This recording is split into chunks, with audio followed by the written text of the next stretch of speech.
Okay. We're finally back at it. Holy shit.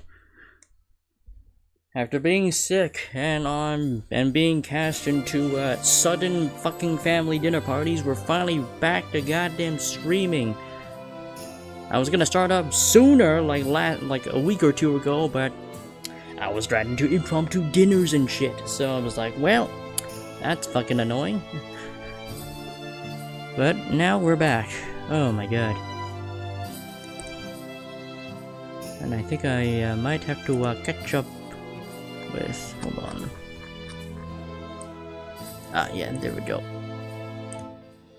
Right in time for the trial scene.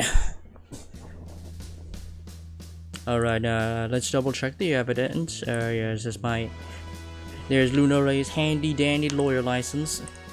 The World Times, bombing, oh yeah, the terrorist group or something.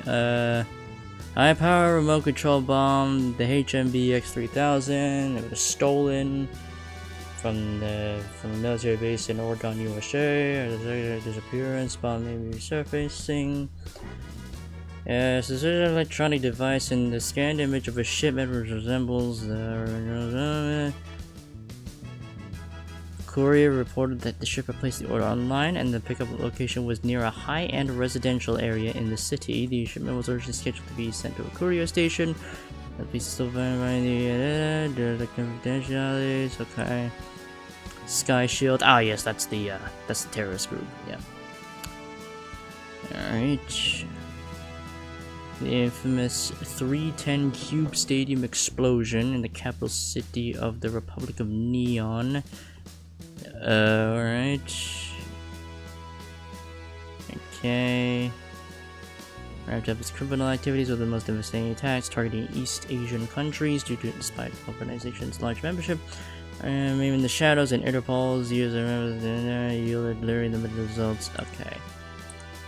Poster. Okay, that's the open day on the 11th of November. 3 lost robotics, which is probably going to be important for the case. A robot may not injure a human being through inaction. May not or through inaction allow a human being to come to harm. Must obey the orders of human beings. The first law.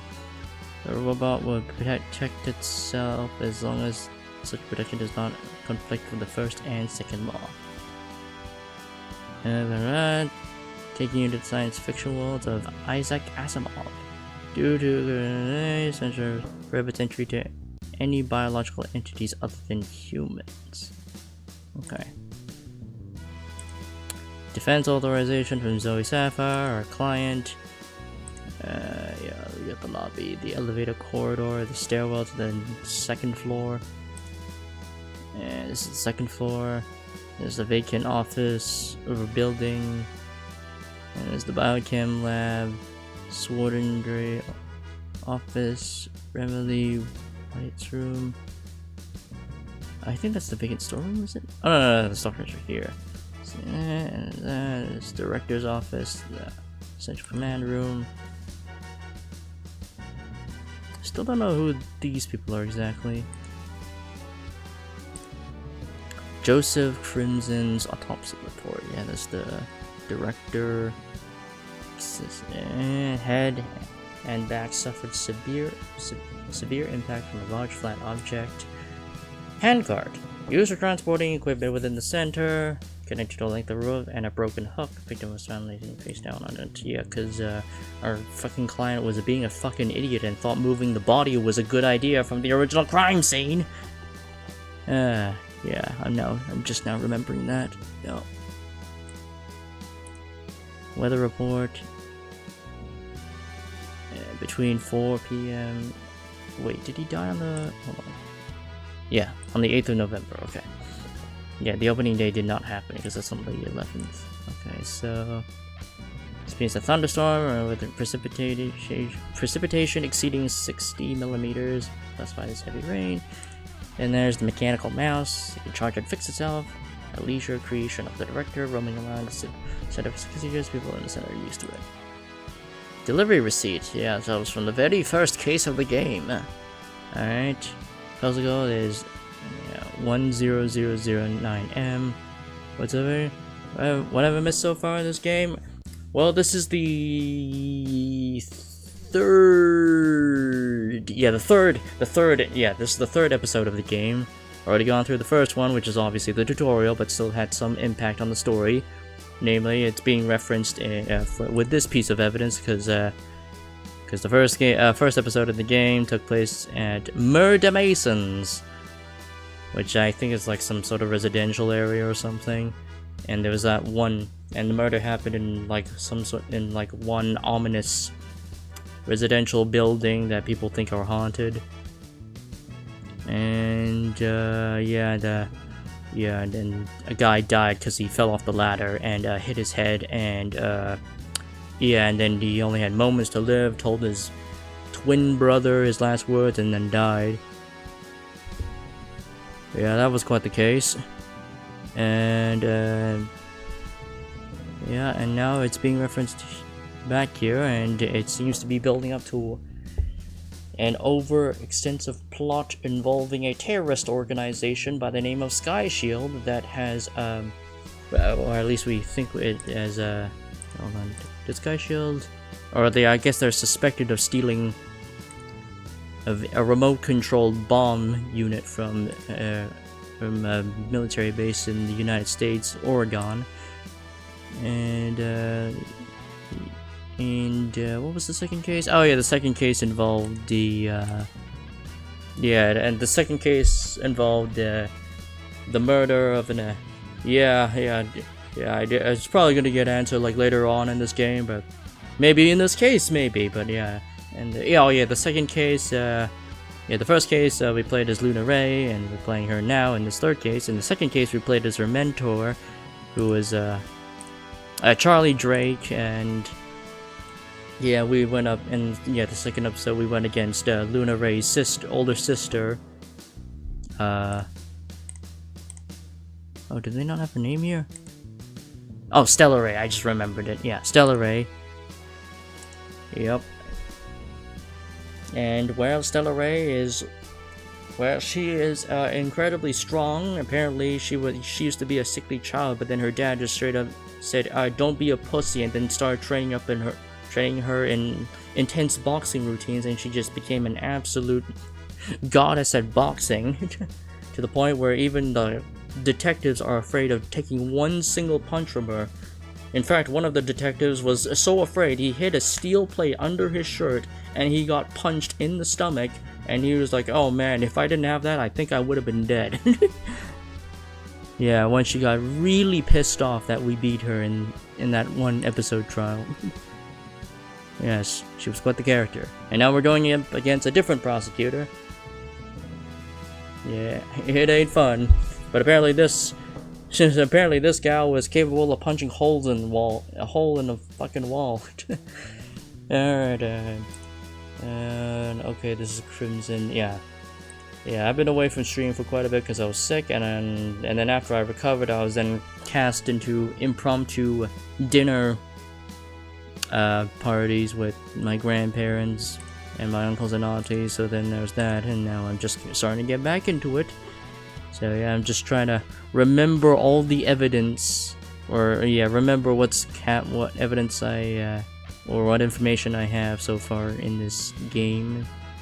Because not a moment too soon we'll be heading into the trial.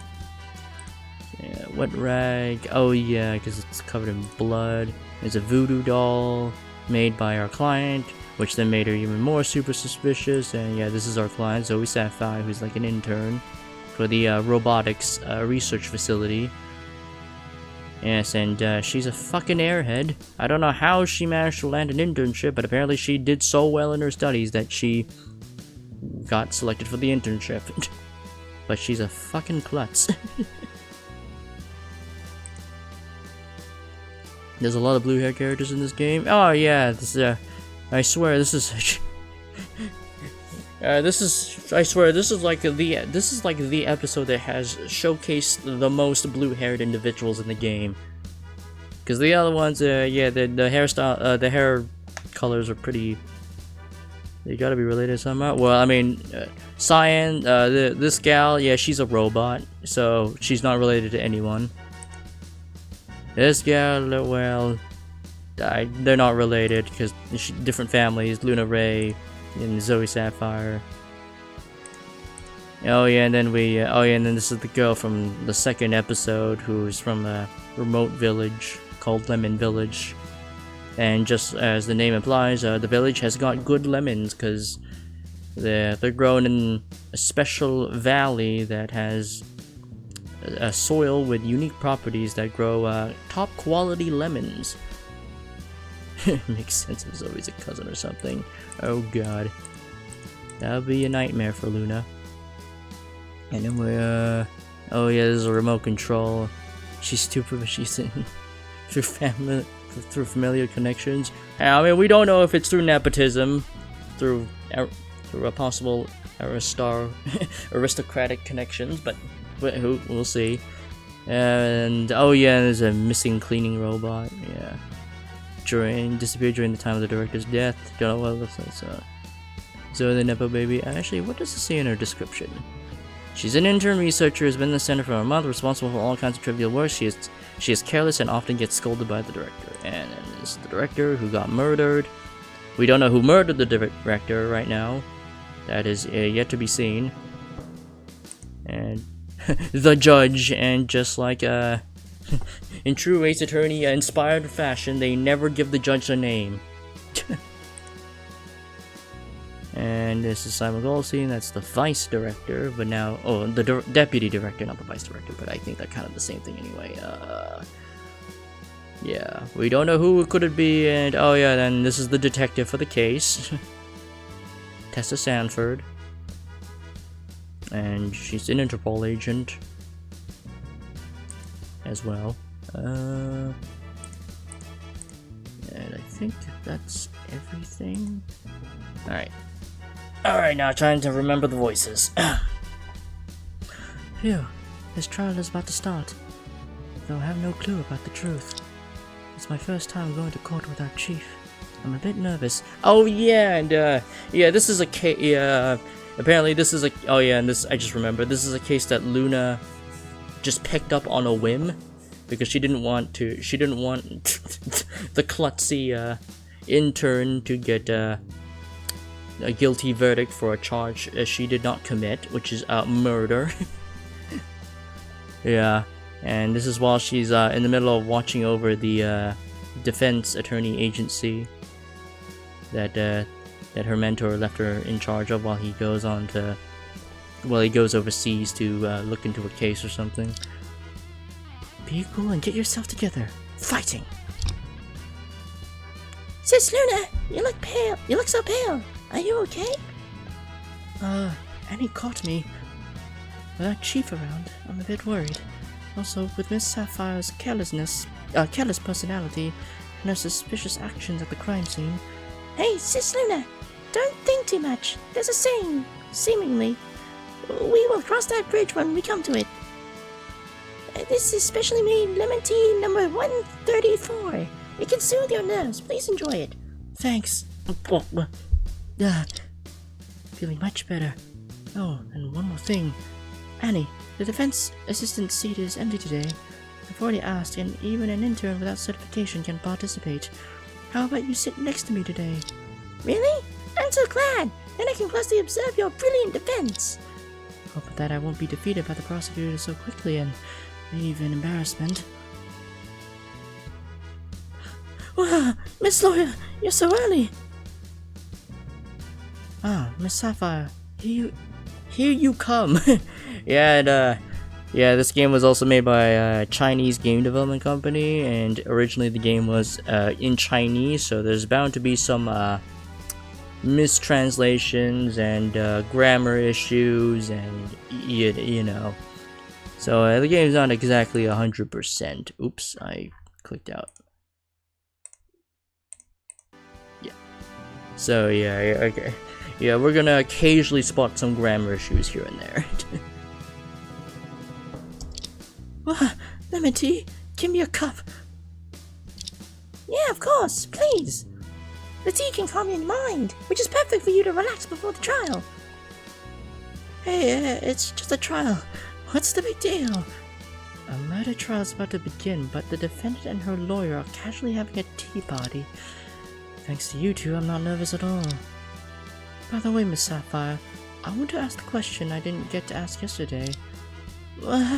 Any other questions? Yesterday, we only talked about you moving the director's body. But what happened after that? You know everything after that. I went out and grabbed a wiping rag to wipe the bloodstain on the floor randomly. Wipe the bloodstains on the floor randomly. And I went home in the rain. Unbelievable. You're telling me you just left him there? Of course not. As soon as I entered my home, I immediately called the police, and my hair was still wet. What? You called the police? Why didn't you say it earlier? What? You didn't ask. I never heard of it before. How much information you haven't told me yet?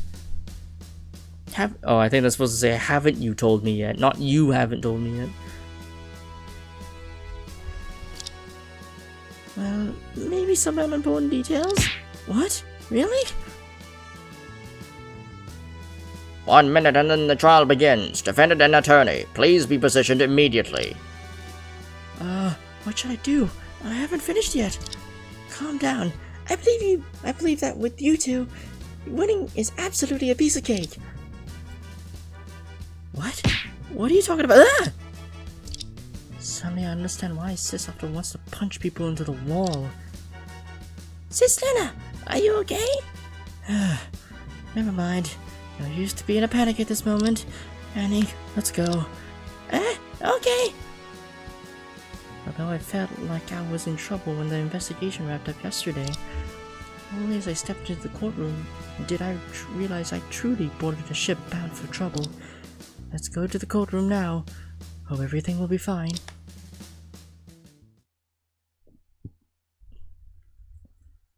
November 10th, 9:30 a.m. District Court Courtroom number 2. Wow, the trial for Zoe. I kicked my headphones out of my ears. Bleh. Let me try that again.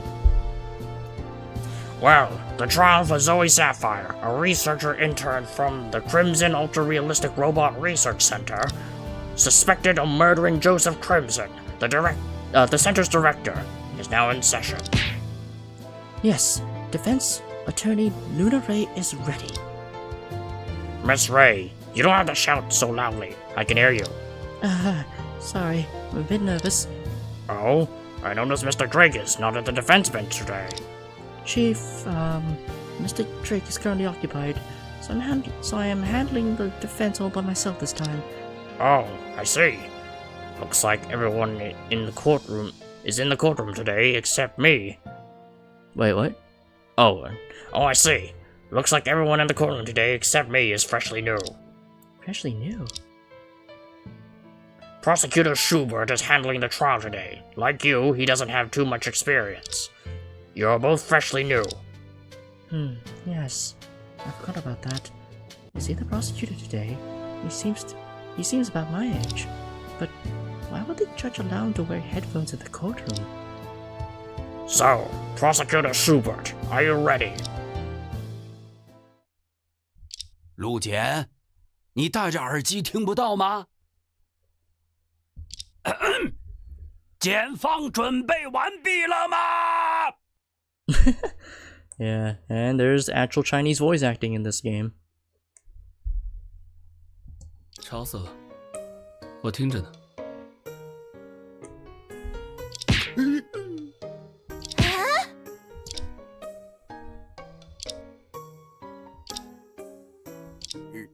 然后呢？你怎么不说话了？那个要开庭喽。所以呢？所以我是说，现在要开庭了。那又如何？什么那又如何呀？现在可是要开庭了呀！那么，请吧。 Wow, he just doesn't give a shit. 我已经有点搞不明白了。既然没事了，就请快一点。对，那么，本案的庭审正式开始。What? The judge is already led away by the prosecutor completely. 首先，请检控方作出开庭陈述。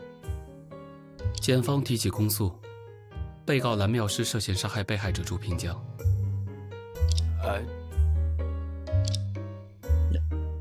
That's it. You gotta be a bit more detailed than that, man. 就这？这个检察官是怎么搞的？冬雪姐姐，这个检察官哥哥好奇怪啊！确实够奇怪的。算了，不管他。If it continues like this, it's perfect for me. I'll try to secure an acquittal today.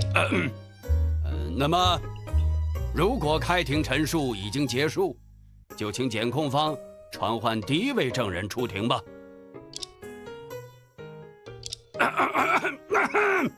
那个，冬雪姐姐，审判长爷爷好像向咱们投来了求助的目光。辩护方没有意见，请传唤证人。太好了，快传唤！ How did this guy become a prosecutor? The judge looks so relieved. Unbelievable. Oh, there's the detective. Hi everyone, I'm your first witness, Tessa Sanford. Oh, aren't you the famous Detective Sanford? Oh my, do you know me? Of course. Your remarkable achievements are well known in the judicial circle. Huh? Is she that famous? If so, things will be easier. As you know, as an Interpol agent, I'm very busy. Let's get this done ASAP. Well, we'll try, but it depends on the progress of the trial. Don't worry, the situation in this case is clear. It won't take much time to explain. Is that so? Of course, I can guarantee that explaining the case will take less time than resolving a gang fight on the way. A gang fight? Resolving a gang fight? Did she take down everyone involved in that gang fight? Annie, please consider Detective Sanford the most formidable individual that we cannot mess with. Even though I don't understand what it means, I will write it down.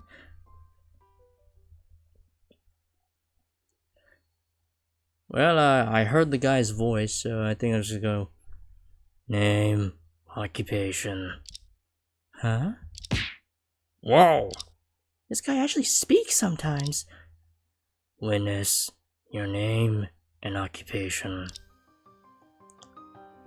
Okay, sweetie. My name is Tessa Sanford. Well, I'm the Deputy Director of the local Criminal Investigation Bureau and a member of the branch of Interpol in our country. Begin your testimony. Sure, no problem. Is it starting now? Fantastic. It seems like the entire court is led away by this weird prosecutor. Well, please proceed with your testimony.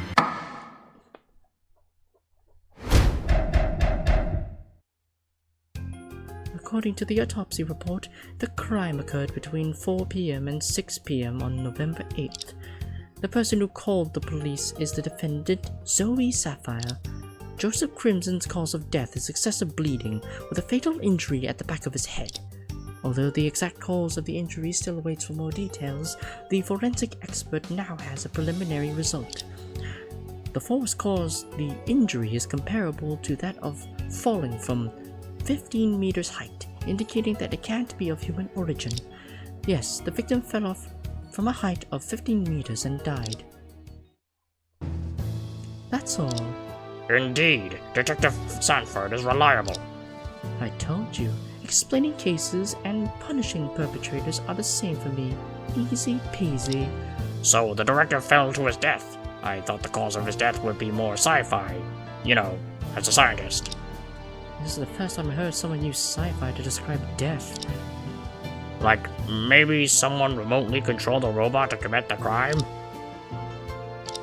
Your Honor, you really haven't lost your childlike imagination. Huh? I wasn't questioning the police's judgment. Let me explain to you the so-called 3 laws of robotics. Every robot must obey the 3 laws. The first one states, a robot may not injure a human being, or through inaction allow a human being to come to harm. A robot must obey the orders of human beings is the second law. These robots in the research center were designed to follow these laws at the beginning. Even their creator, Joseph Crimson himself, couldn't command robots to harm humans. Do you understand now? I see. Although I didn't fully understand, it seems very amazing. Fine, so that's all? I'm heading back now. I still have 2 gang leaders' confessions to record. Hold it! Huh? Well, Detective Sanford, didn't you say that you would explain the case in less time than resolving a gang fight? Yeah, I did go overtime. Did I go overtime, sweetie? Not really. I mean, the case is still not clear, so you can't leave now. Sweetie, are you sure that I didn't explain it clearly enough, rather than you have difficulties with understanding? Anyway, the defense requests to question the witness. Detective Sanford, what do you think? Seriously? Which one of you is the judge? It's okay. Let her ask. It won't change anything. Let me see how capable Stella's little sister is. Okay, the defense's questioning request is permitted. Okay.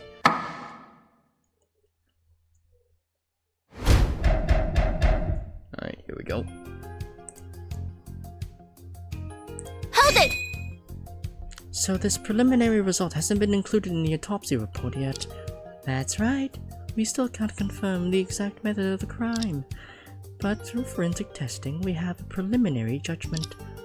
If the autopsy report is absolutely unquestionable, I might have to start from this preliminary result to find a breakthrough.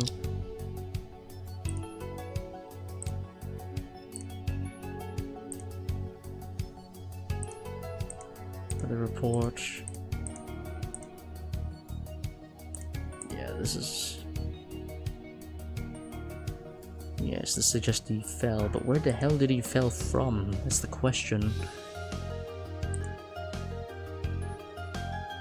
Because we don't... Yeah, we have... Wait, where was the body initially? Well, it was initially discovered somewhere else. I don't think it was outside though, but... Yeah, because you landed on a flat surface. I mean, I think the outside probably has a flat surface, because I think there might be concrete, like flat concrete on the ground outside. Hold it! Can we be sure that the injury was absolutely not caused by a human? Absolutely certain. Even a muscular man like Schwarzenegger can't do it. Oh, I was not expecting an Arnold Schwarzenegger reference. Well, perhaps it's possible if it's the Terminator using full force. So it needs such strong force. Sorry to bother you. May I ask, what is the Terminator? It's a very powerful character in the movie, a robot with a body full of muscle and metal inside. Wow! So the killer in this case is this Mr. Terminator? I wish it were. Anyway, with the power of human alone, no weapon could cause such an injury. Hold it! Detective Sanford, isn't this conclusion a bit hasty? Oh? Why? I think there might be other possibilities. Really? Then I'd like to hear your brilliant theory. If you fail, I will use electrical sparks to make a scarf around your neck. No need, I have scarves at home. I'm thinking, if the injury couldn't have been done by human, what about non-human? Oh? Non-human? Then what do you think it could be? I remember in the world's first detective novel, the killer was a strong chimpanzee. Oh? So, is there a chimpanzee raised in the center? Well, maybe. It's normal for a research center to have some animals inside, isn't it? If the chimpanzee's strength isn't enough, what about an elephant? Or something? Then it's possible. Be right back.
Alright, back to the ridiculous animal theory.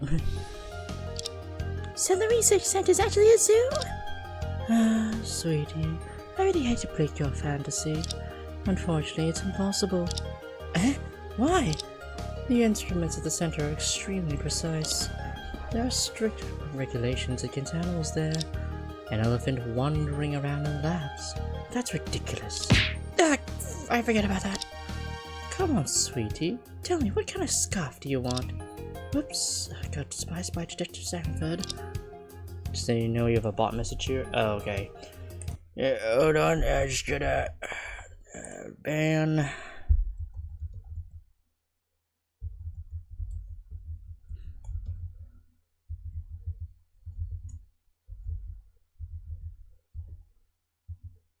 There we go.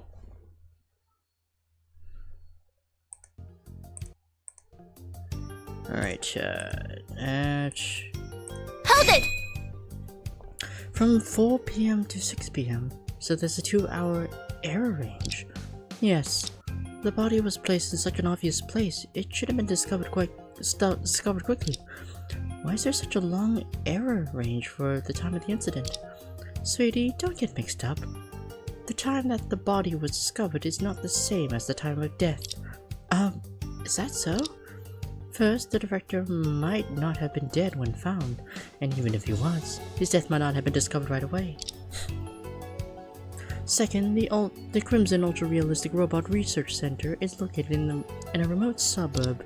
Because it's a nationally classified institution, there are neither villages nearby, nor local police stations. After the heavy rain, the road was nearly impassable. It took a full hour from the time of the call to when we arrived. Who knows what happened during that period? Yeah, that makes sense. Not to mention, someone conducted extremely unprofessional actions of moving the victim.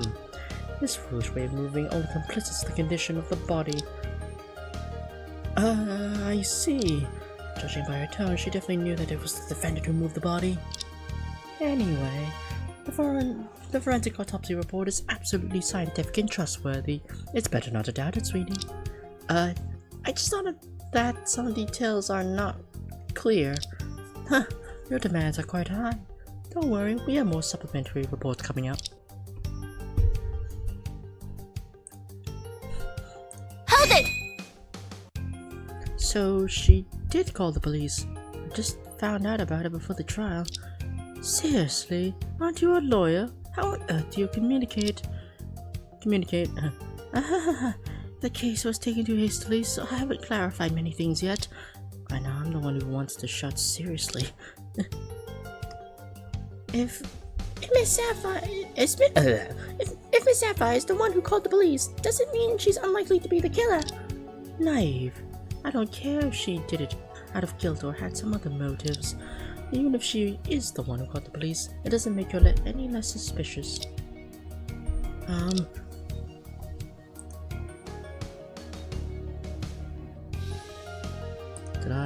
I haven't pressed this. Hold it! Is the cause of death really excessive bleeding? It's right in the autopsy report. Are you blind? If there's any word you can't recognize, I can recommend the best kindergarten. The best kindergarten to you, sweetie. No need. I mean, if the cause of death is excessive bleeding, isn't it a bit strange? Looking at the photo from the scene, there's not many bloodstains around the body. Sweetie, are you messing with me? What? I told you yesterday during the investigation the body was moved. How do you know that there weren't many bloodstains at the first crime scene? Well, I'm just checking. Trials are serious matters. Don't interrupt me with such a boring question next time. Yes. Alright.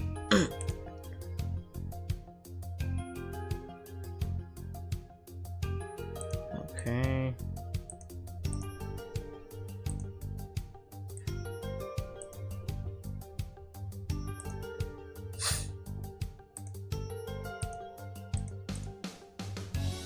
That part's not important. Shoot back in the head.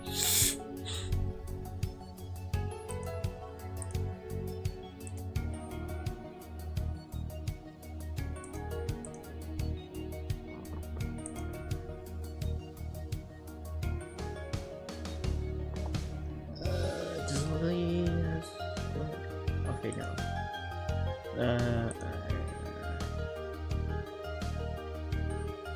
12 p.m.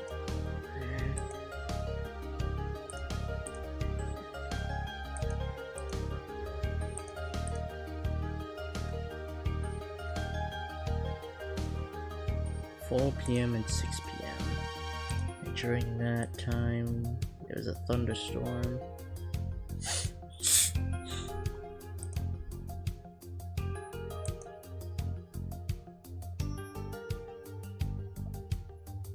Excessive bleeding with a fatal injury at the back of his head.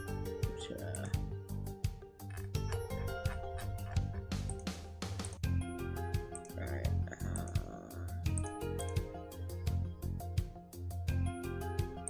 Something new there. Although the exact cause of injury still waits for more details. Forensic.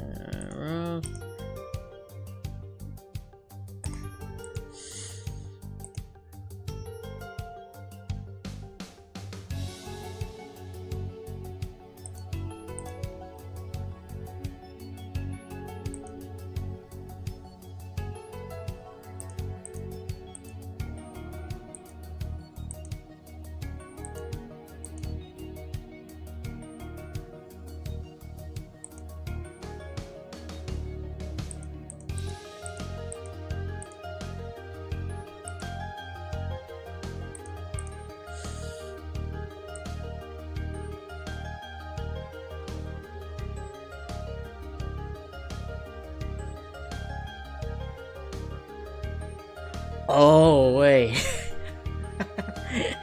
Did the director die from the missing cleaning bot falling on top of his head?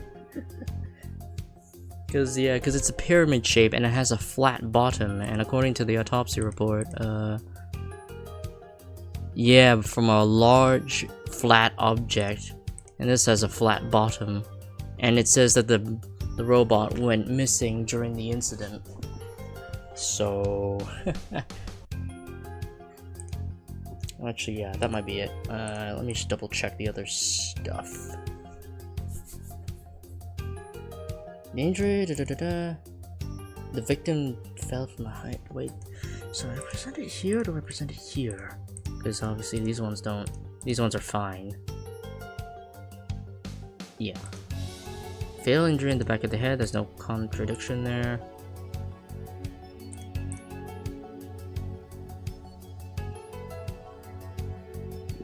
Present it here or present it there? The voice goes in there, comparable. Is comparable. Okay, okay, it's comparable. Okay, so. Okay, yeah, I think I present it here. Objection! Okay, I think I jumped the gun there. No, okay. Damn, okay.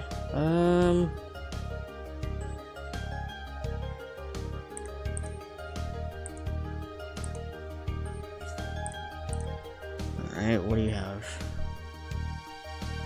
Although Detective Sanford seems like impatient while testifying, her testimony is impeccable. She really is a seasoned detective. Sis Luna? What's up, Annie? I don't quite understand. Does Detective Sanford mean that the director fell from a very high place and died? Judging from the autopsy report, yes. But in the movies I watched before, there are often people jumping from the 3rd floor and are unharmed. Well, that's a stunt in movies. In reality, it's impossible to fall from the 3rd floor and be unharmed. Stunt? What's that? Sounds amazing. Wait, something seems wrong. Can falling from the 3rd floor research center really cause such a serious injury? Yeah, that's what I was thinking. The robot fell on top of his head from a great height and that's how he died. So, not here. Do I present it here then? Wait, hold on. Let me read the autopsy report. Yeah, severe impact from a large flat object. So like this? Objection! No? Oh, okay.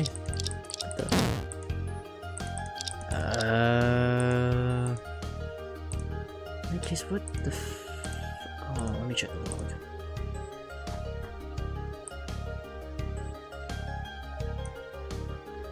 Can falling for the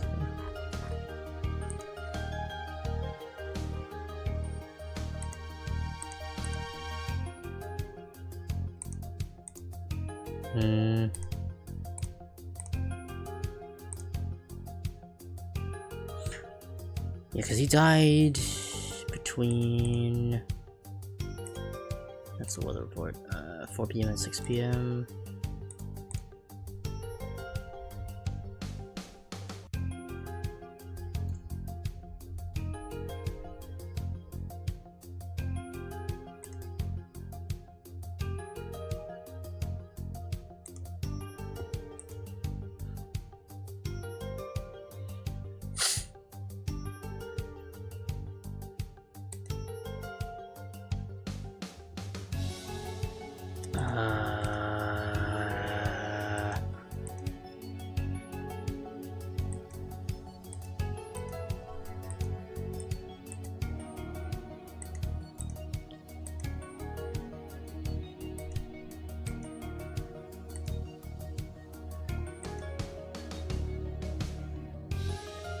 This is the second floor.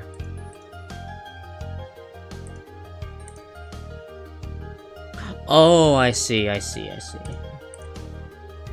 Fell from a height of 50 meters and died. Okay, wait. Okay, it's right here. The building has 3 floors with a total of... Oh, okay. No, I found it. Objection! There we go. The victim fell from a height of 15 meters and died. Detective Sanford, is this your final conclusion? What? Isn't it the most reasonable conclusion? Sorry, Detective Sanford, but that's impossible. Why? For current buildings, the average height is about 3 meters. So falling from 15 meters high means falling from a height of 5 floors. That's right. Now please look at the house plan of the Crimson Ultra-Realistic Robot Research Center. From it, we can clearly see that the building only has 3 floors, and the caption clearly states that the building's height is 10 meters. What?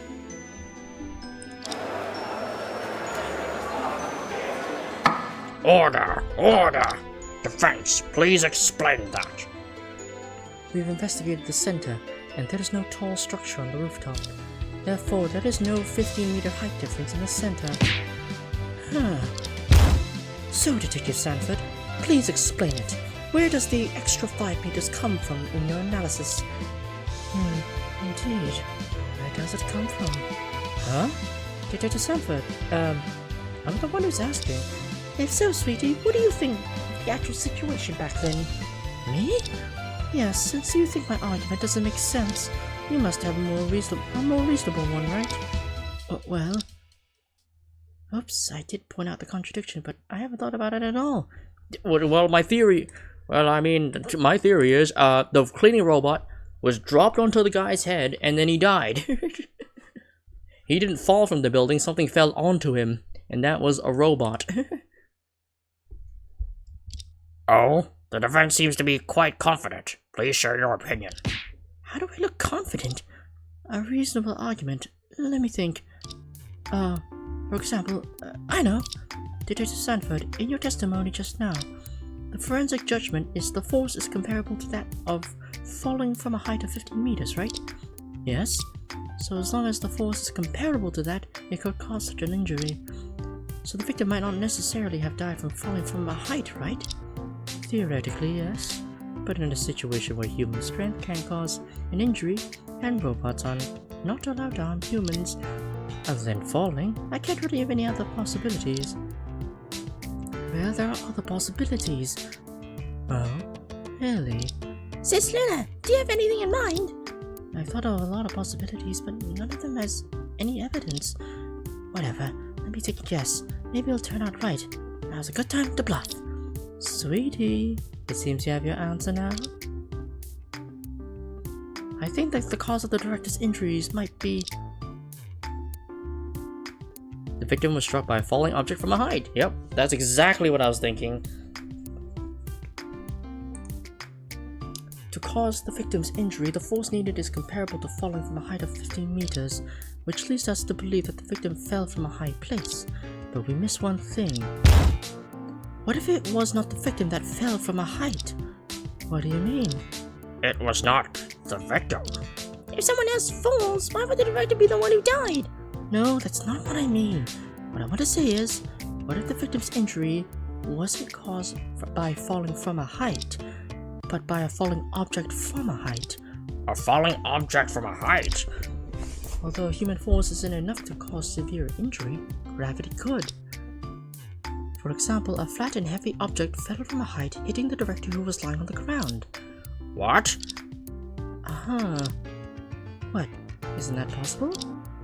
Because this idea sounds too foolish, I haven't actually thought about it at all. If a very heavy object fell from a height and hit the victim on the back of the head, could it really cause such an injury? Although it's hard to imagine, the police couldn't rule out this possibility. Oh, the defense has really put forward an incredible argument. It actually worked? It was just a random guess. Well, anyway, if the murder weapon was a falling object from a height, we should re-examine the case from a new perspective. It might be a heavy object pushed down from the 3rd floor, or an even heavier and harder object from the 2nd floor. Therefore, the prosecutor has no reason to suspect my client only. Everyone in the center had the opportunity to commit the crime. During the investigation, the police did not find any heavy and hard object that could be lifted and dropped. Also, if there were any scratches or impact marks, it should attract attention. But the police didn't specifically investigate for this possibility, right? Maybe something was overlooked? What you said makes some sense. Made some sense. Order! Order! Well done, Sis Luna. It seems like you completely gained the upper hand. Great. Now almost everyone in the courtroom is with me. Let's take this opportunity and continue. I'm still waiting for the prosecutor to actually say something that could overturn this entire argument. Because he hasn't said shit yet. Yeah, I don't know what the hell Schubert's planning. But he's up to something. Maybe. In addition, the defense believes that there's another possibility that cannot be ignored. Another possibility? Yes, let's step back for a moment. If the director did fall from a height of 15 meters, then the center couldn't be the real crime scene because there is no place with a 15-meter height in the center. Is that possible? Yes, please take a look. When the director's body was found, it was placed on a handcart, so it's possible that the victim was killed elsewhere and then transferred to the center. With this handcart, it's easy to move him anywhere. My client just happened to discover the body, and then she was considered the suspect. But the real killer had already disappeared, untrackably long before that. Is that possible? Actually, I'm just taking another random guess. If the center isn't the crime scene, then the defendant even has an alibi. Exactly. I'm waiting for fucking Schubert to be like, objection. Oh shit, no, I skipped it. Order, order. Well done, Sis Luna. Give us up and we'll win. It's still too early to claim victory, but surviving today seems like a sure thing. This case doesn't seem so difficult after all. Though without Chief, I can handle it. Surprisingly, shortly after the trial began, the case situation is completely different. The research center may not be the actual crime scene, and the cause of the victim's death is uncertain. This is indeed a challenging case. It seems we have to reopen the investigation. So noisy. So noisy. What was that? Prosecutor Schubert, was that you just now? Oh, I forgot that Silas is still here. Never mind. If the Adagio doesn't end soon, even Haydn's Symphony No. 94 in the G major would put people to sleep. What? In that case, time to get down to business. What's going on? I have a bad feeling. Regarding the defense's argument and conclusion just now, the prosecution has only one stance. ALL overruled. Huh? What? First, the argument that the victim may have died from the impact of a falling object, not from a fall, overruled. Huh? To cause injuries equivalent to a person falling for 15 meters, the impacting object must have an equivalent impulse to cause such injuries. The impulse from a falling object can be approximated by the mass of the falling object and the falling height. To give an object falling from below 15 meters the same impulse as the victim falling from 15 meters. The object has to be heavier than the victim. Wait, However, based on the prosecution's knowledge of the internal situation at the Crimson Ultra-Realistic Robot Research Center, all large tools and instruments in the center are fixed to the ground or walls and cannot be moved. All movable tools, without exception, are lighter than one person. Therefore, it is impossible for the victim to die from the impact of a high-falling object. well, Second, the argument that the crime scene may not be at the Crimson Ultra-Realistic Robot Research Center overruled. It seems the defense attorney has not conducted the necessary pre-trial investigation. Due to the need for large tools and instruments, the height of every floor is approximately 3.3 meters. As there is ongoing construction, a deep foundation pit has recently been dug behind the building. The height of the third floor window is around 8 meters, and the depth of the pit is slightly more than 6 meters. Thus, the drop from the third floor to the bottom of the pit is about 15 meters. Therefore, the Crimson Ultra-Realistic Robot Research Center meets the conditions to be the crime scene. Third, the argument that the victim was moved from elsewhere to the center, overruled. The center is located in a relatively remote suburb. According to the investigation, there is no drop greater than 10 meters within the radius of 10 kilometers, whether in the buildings or in a local topography. what? So if the crime scene is in the center, it must be somewhere more than 10 kilometers away from where the body was found. In that case, moving the body without leaving a trace will be significantly more challenging. No one would push a handcuff for 10 kilometers after committing a crime. That's absurd. Unless the defense can present solid evidence, it's better not to make a baseless statement like that. Objection! Like this. Baseless statements like this. Even so, other people in the center could also... Overruled. As mentioned earlier, the drop from the third floor window to the bottom of the pit is exactly 15 meters. The victim must have been pushed from the third floor of the building. At the time of the incident, no one besides the defendant could have pushed the victim into the deep pit. To verify these points, the prosecution now applies to submit a new evidence. Oh, it's my turn now? Please go ahead. Oh, this is new evidence. Okay, a pit located directly below the window of the stockroom. Oh yeah, that's some pretty strong evidence. Oh man, third floor, approximately 6 meters deep. Disordered luminol reactions inside. Oh shit. Because the stockroom is where the quote-unquote intern break room is. So the interns would have a pretty good reason to be there. This is a report about the construction pit, detailing the information obtained after investigation. First, we detected a luminol reaction at the bottom of the pit. Given the heavy rain during the incident, the prosecution views it as evidence that the victim was once in the pit. In addition, the pit is below the window of the third floor stockroom. Apart from the stockroom window, there is no other spot on the third floor where the victim could have fallen into the pit. Only the defendant's fingerprints were discovered on the stockroom's doors and window, without signs of tampering or concealment. In conclusion, the one created the tragedy that marked the end of the victim's life could only be the defendant, Zoe Sapphire. Just now. What on earth happened? Sis Luna, are you okay? Hang in there. Well, although I don't know what just happened, it seems undoubtful that the defendant is the killer, right? Yes, Your Honor. Please use your maraca to announce the verdict. This is a gavel. Doesn't matter. Use it to declare the verdict. Okay. Objection! The one to pronounce the verdict should be the judge, not you. Well, this trial can't end now. So, what exactly do you want to object to? Oops, I shut up without thinking. This prosecutor spoke like a machine gun. How do I know what to object to? Well, the prosecutor's conclusion is too hasty. Hasty? I find it quite reasonable. Which part do you think seems hasty? Well, for example, the evidence proving that the defendant pushed the victim from the stockroom window is all indirect, right? Think carefully. There's indeed nothing to verify about the exact moment of the incident. Just because the defendant had the chance to commit the crime doesn't mean the defendant definitely did it. This case has no eyewitnesses and the victim left no messages.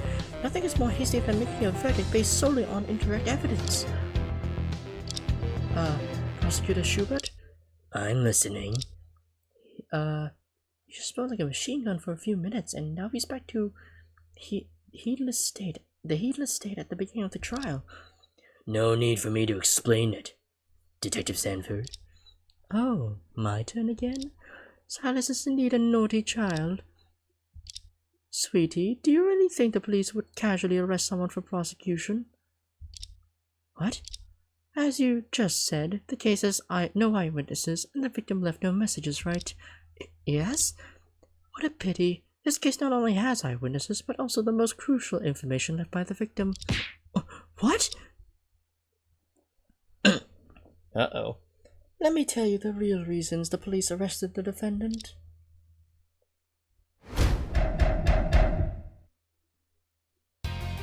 Firstly, the defendant was frequently scolded by the victim, providing a strong motive for murder. And I found a voodoo doll in the stockroom. There are needles stuck into it to curse the victim.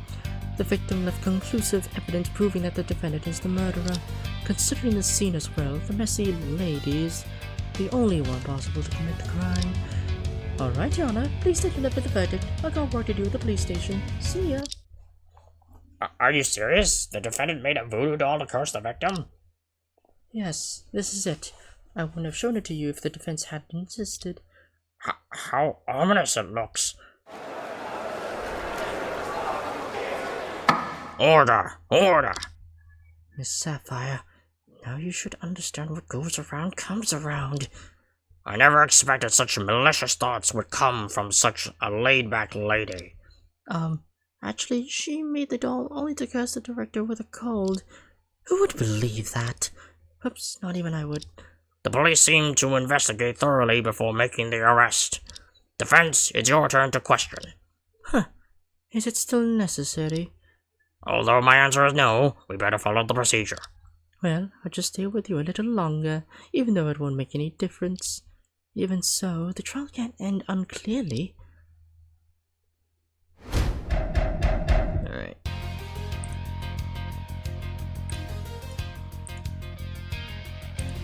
Strong motive for murder. Hold it! The stockroom is a public place, isn't it? How can you determine whether the doll is related to the defendant? Huh, are you pretending to be silly? The words written on the doll saying, Director Crimson, I curse you. The handwriting has been confirmed to match the defendant's. I saw that coming. But even so, the doll can be considered evidence for arresting the defendant, right? Are the police suggesting that the Director Crimson was cursed to death by my client? Oh, sweetie, I never said that this was the key evidence. It just reflects the defendant's resentment towards the victim. Hold it! The victim left conclusive evidence. Why am I not informed of it? Why should you? There are a lot more. There's a lot more that you don't know, sweetie. The victim left a direct message telling us that Zoe Sapphire is undoubtedly the murderer. What? There's a message? Detective Sanford, is that true? Absolutely. What should I do? Should I continue the question? Yeah, I don't think there's anything else, honestly. Detective Sanford claims to have evidence but avoids mentioning it directly in her testimony. It must be a trap. But even if I don't ask, she won't keep the evidence forever. So should I walk into the lion's den? Detective Sanford, you said the victim left conclusive evidence identifying the murderer. What is it exactly? Could you be more specific? You're kidding me, sweetie. You're the one in the courtroom who knows the case best. No, I can't imagine what shocking and unreliable action Zoe Sapphire could have taken. Alright, I'm running out of time. I'll explain it to you clearly this time. Before the victim died, he wrote the killer's name on the ground clearly. Oh. What? Was the death not instant? Oh, I guess he died from excessive bleeding. It didn't say it was instant. Okay. So he bled to death. Okay, no. Okay, then in that case, yeah, he would have had time to write it.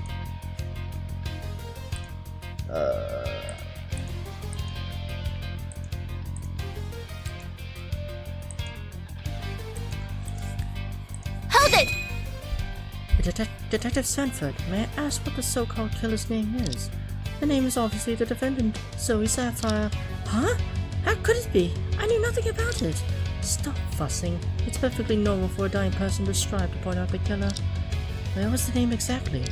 On the floor of the biochemistry laboratory, I told you. Sweetie, what's wrong with your ears? Why do I repeat myself? Sorry. I just tried to be cautious. The name of the defendant was written on the floor of the biochemistry laboratory. I thought it was something that's huge. Is there something wrong? Yeah. He wrote it in the biochemistry lab, even though his body was... Even though it was supposed to say that he died in the construction pit. The hell? Okay, where's the...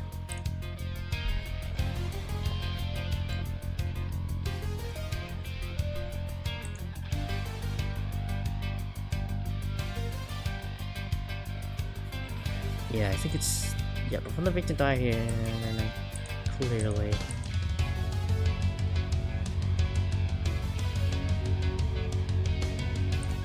Let me double check the log.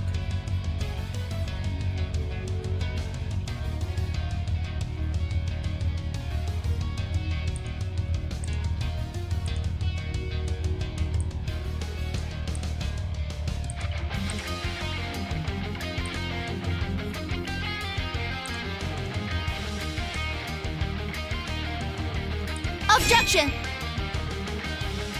Oh, no, that's not it. Shit.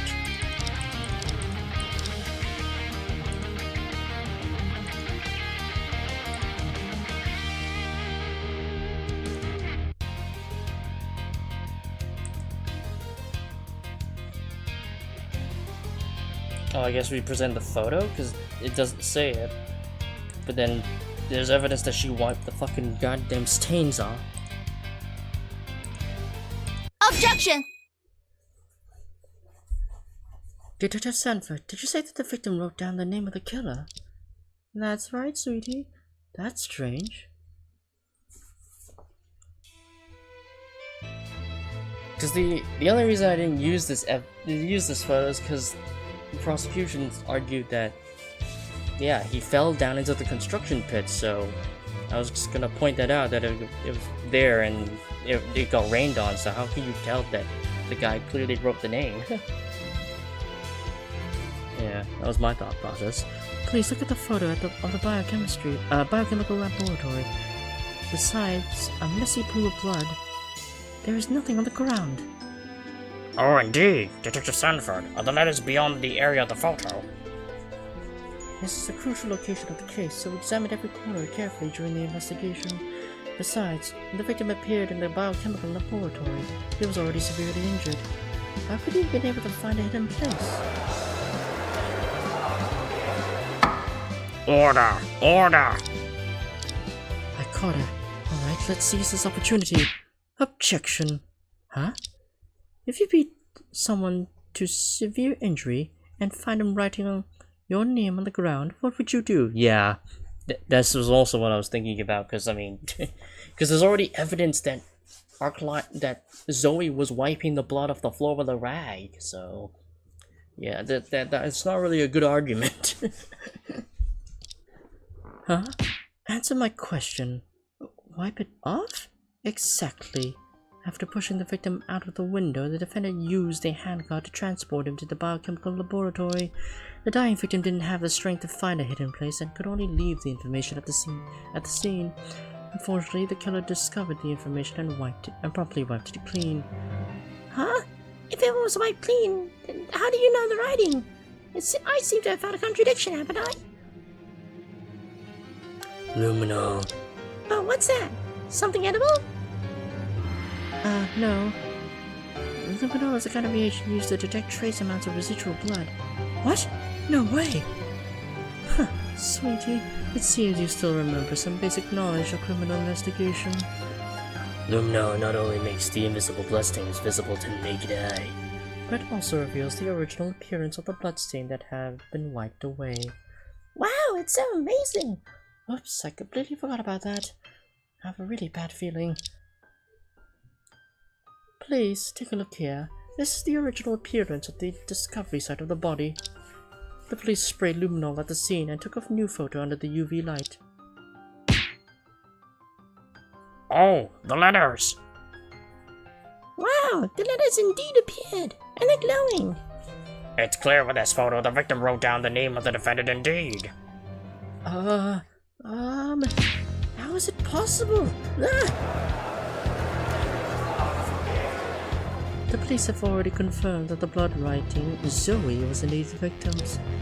Furthermore, the handwriting has been verified to belong to the victim. Objection!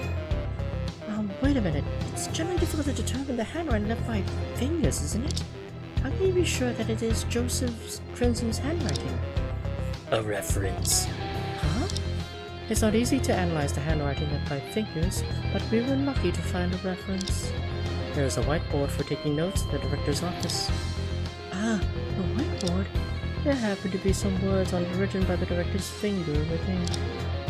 Through comparison, the handwriting on the whiteboard and the blood writing at the crime scene are indeed from the same person. How could it be? Oh shit. No wonder Zoe Sapphire messed up the bloodstains. She was trying to erase her own name. Whoops. If this is a nightmare, please let me wake up right now. Well, that's enough. I spent enough time with you. I've got to go. Sweetie, do you have anything else to say? No? Well then, my job is finally done. Oops, I don't have anything useful to refute the evidence. What else can I say or do for now? But before I leave, let me give you one last reminder. Huh? You're involved in this case not just to earn some commission, are you?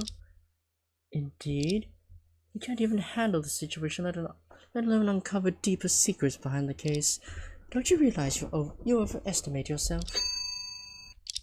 Could it be Detective Sanford implying something to me? Take care of yourself. Oh my! Detective Sanford really comes and goes like the wind. Sis Luna, are we really gonna lose?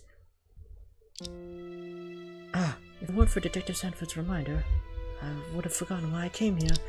What hidden secrets are behind Director Crimson's death? Is the research center related to them? Are there any more clues left from the incident 5 years ago? I took on this case for something more than just winning. But now I can't even protect my client. It's so embarrassing.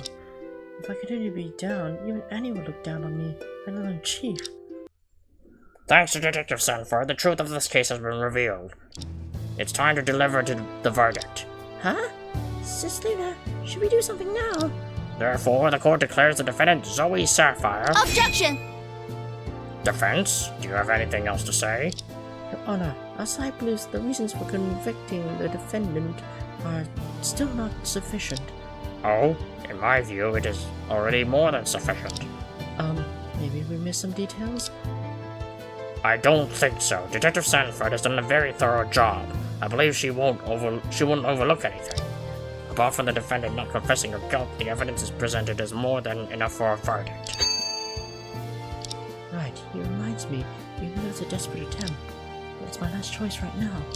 Your Honor, you mentioned that the defendant has not confessed her guilt, right? Yes? Why?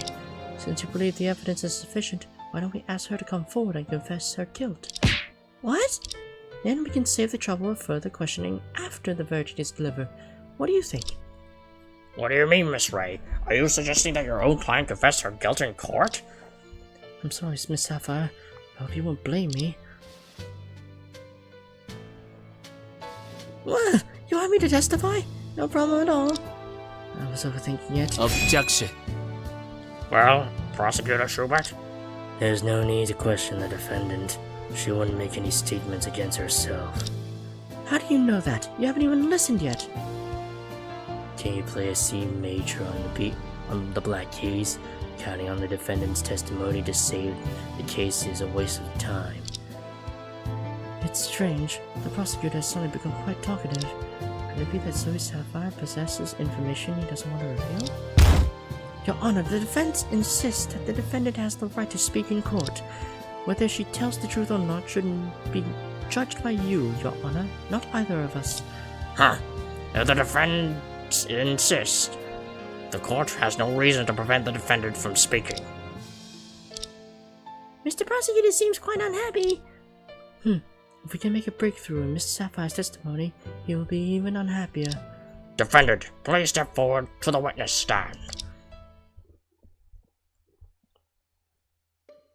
Hello, everyone. Nice to meet you. Please be a bit more serious.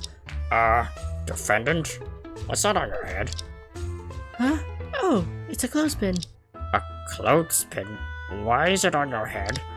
Well, yeah, so I lost my hairpin, so I just grabbed it to clip my hair. Young people, too lazy to even look for a hairpin. Please don't generalize all young people, okay? I don't even have a clothespin on my head. Neither do I. Imagine how it would look if he had a clothespin on his head. Well, let's begin. Name and occupation. Time to introduce myself. My name is Zoe Sapphire, female. As for my occupation, I am an intern researcher at the Crimson Ultra Realistic Robot Research Center.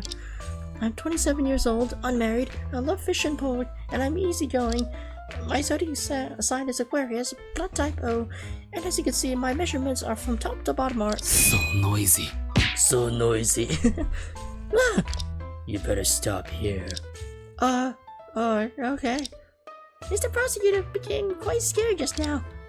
Maybe this unreliable Miss Sapphire is his nemesis. No more unnecessary noise. Just honestly testify about your actions on that day. Fine, I'll testify, but why are you so fierce?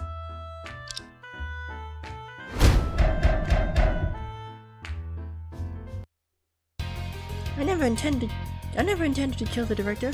I just made a voodoo doll to curse him with a cold. That afternoon, I left the stockroom for some affairs. When I returned, I found the director lying still at the stockroom entrance. It scared me to death. I thought he was dead. I don't want to get in trouble, so I moved in somewhere else. Later, the director suddenly revived, and he wrote my name. Oh my god!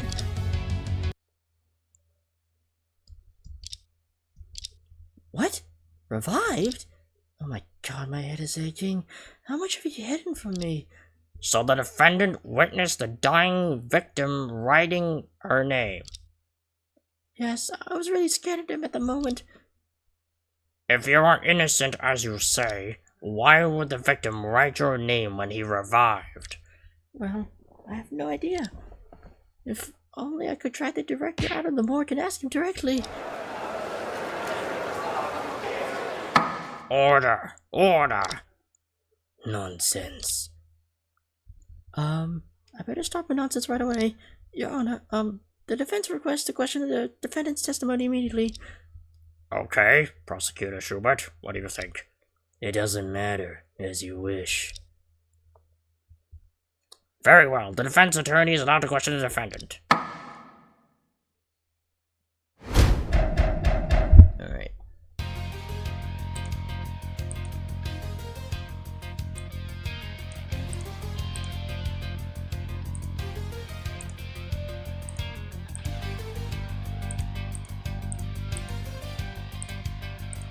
Hold it! What affairs? On that afternoon I went to...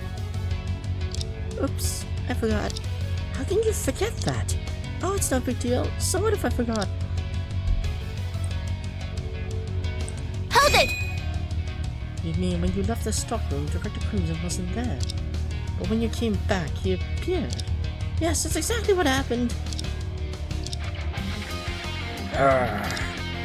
The judge sighed.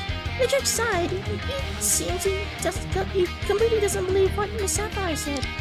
Although I knew that yesterday, I asked him for enough details back then. I can't just let it go. I asked for more details. Defendant, please provide me more detailed information about your testimony. For example...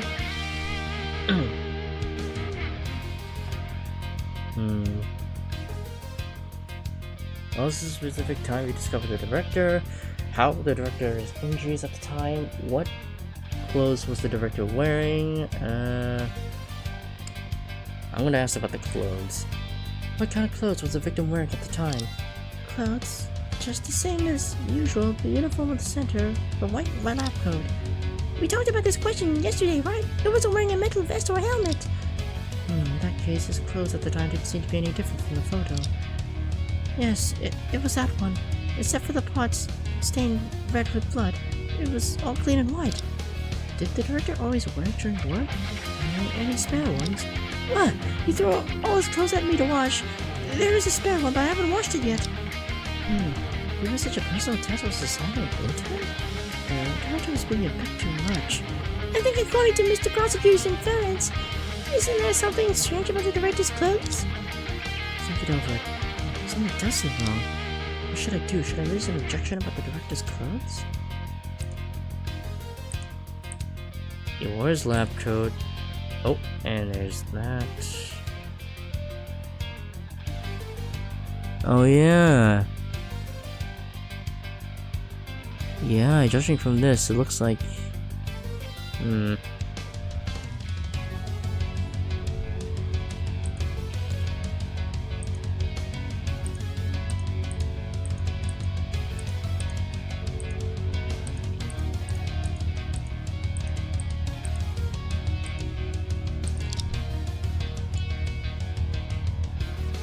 I'll continue questioning for now. Hold it! Revived? You mean he collected his consciousness? Yes, that's different from what I had in mind. As if you've seen it before. But it means that when Miss Sapphire discovered the victim, he was still alive.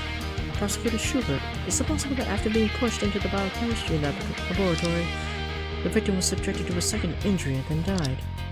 Impossible. The autopsy report proves it clearly. Yes, it seems that Director Crimson only suffered one impact. So, a severely injured person suddenly revived and had the strength to write on the ground. Is that medically possible? Definitely. Even a dying rabbit will bite, and that's not hard to understand. Alright then. Defendant, based on your own judgment, why did the victim write your name? How would I know? Maybe the director just mistook me as the last person he saw as the killer?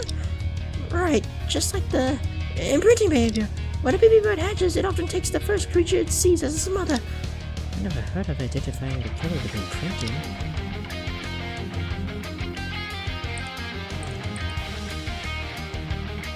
Hold it!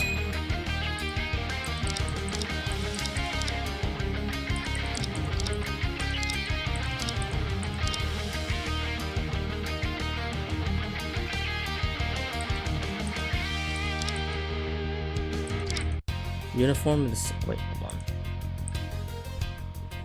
Uniform of the set, yeah. Just the same as usual, the uniform of the center and the white. The uniform of the center, the white lab coat, okay.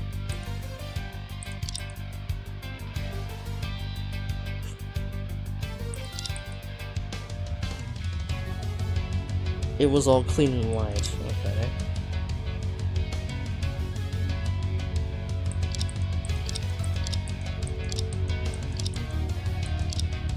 Objection! Miss Sapphire, thank you for your testimony. I finally understand the fatal contradiction in the prosecution's evidence. You just said that the director's clothes, apart from the parts stained with blood, were all clean and white, right? Yes, what's the problem with that? The director valued that clothes a lot. That's not the point. Then what is the point you want? This evidence conflicts with the condition of the director's clothes.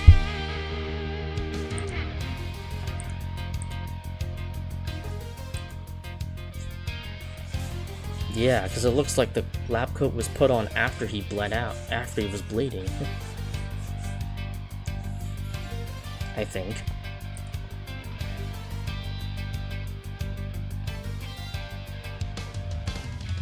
That's it! This evidence is conflict with the victim's clothes.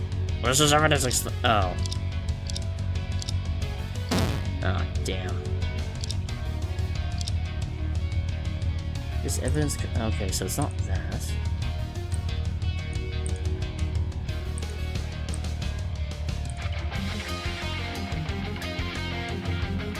Conflicts the condition of the victim's clothes. Is it talking about the notebook?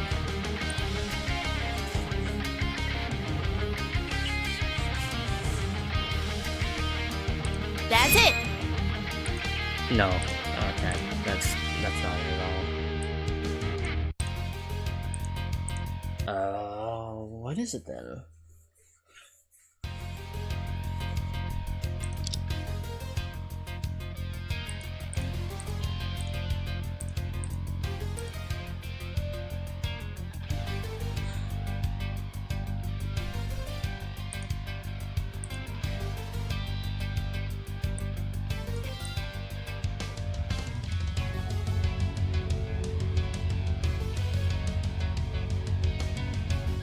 You said that the items clothes, apart from the parts stained with blood, were all clean and white. We're all clean and white right now.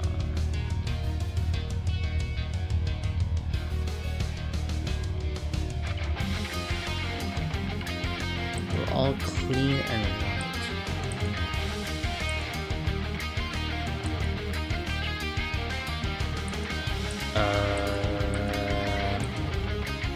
What's just to present here?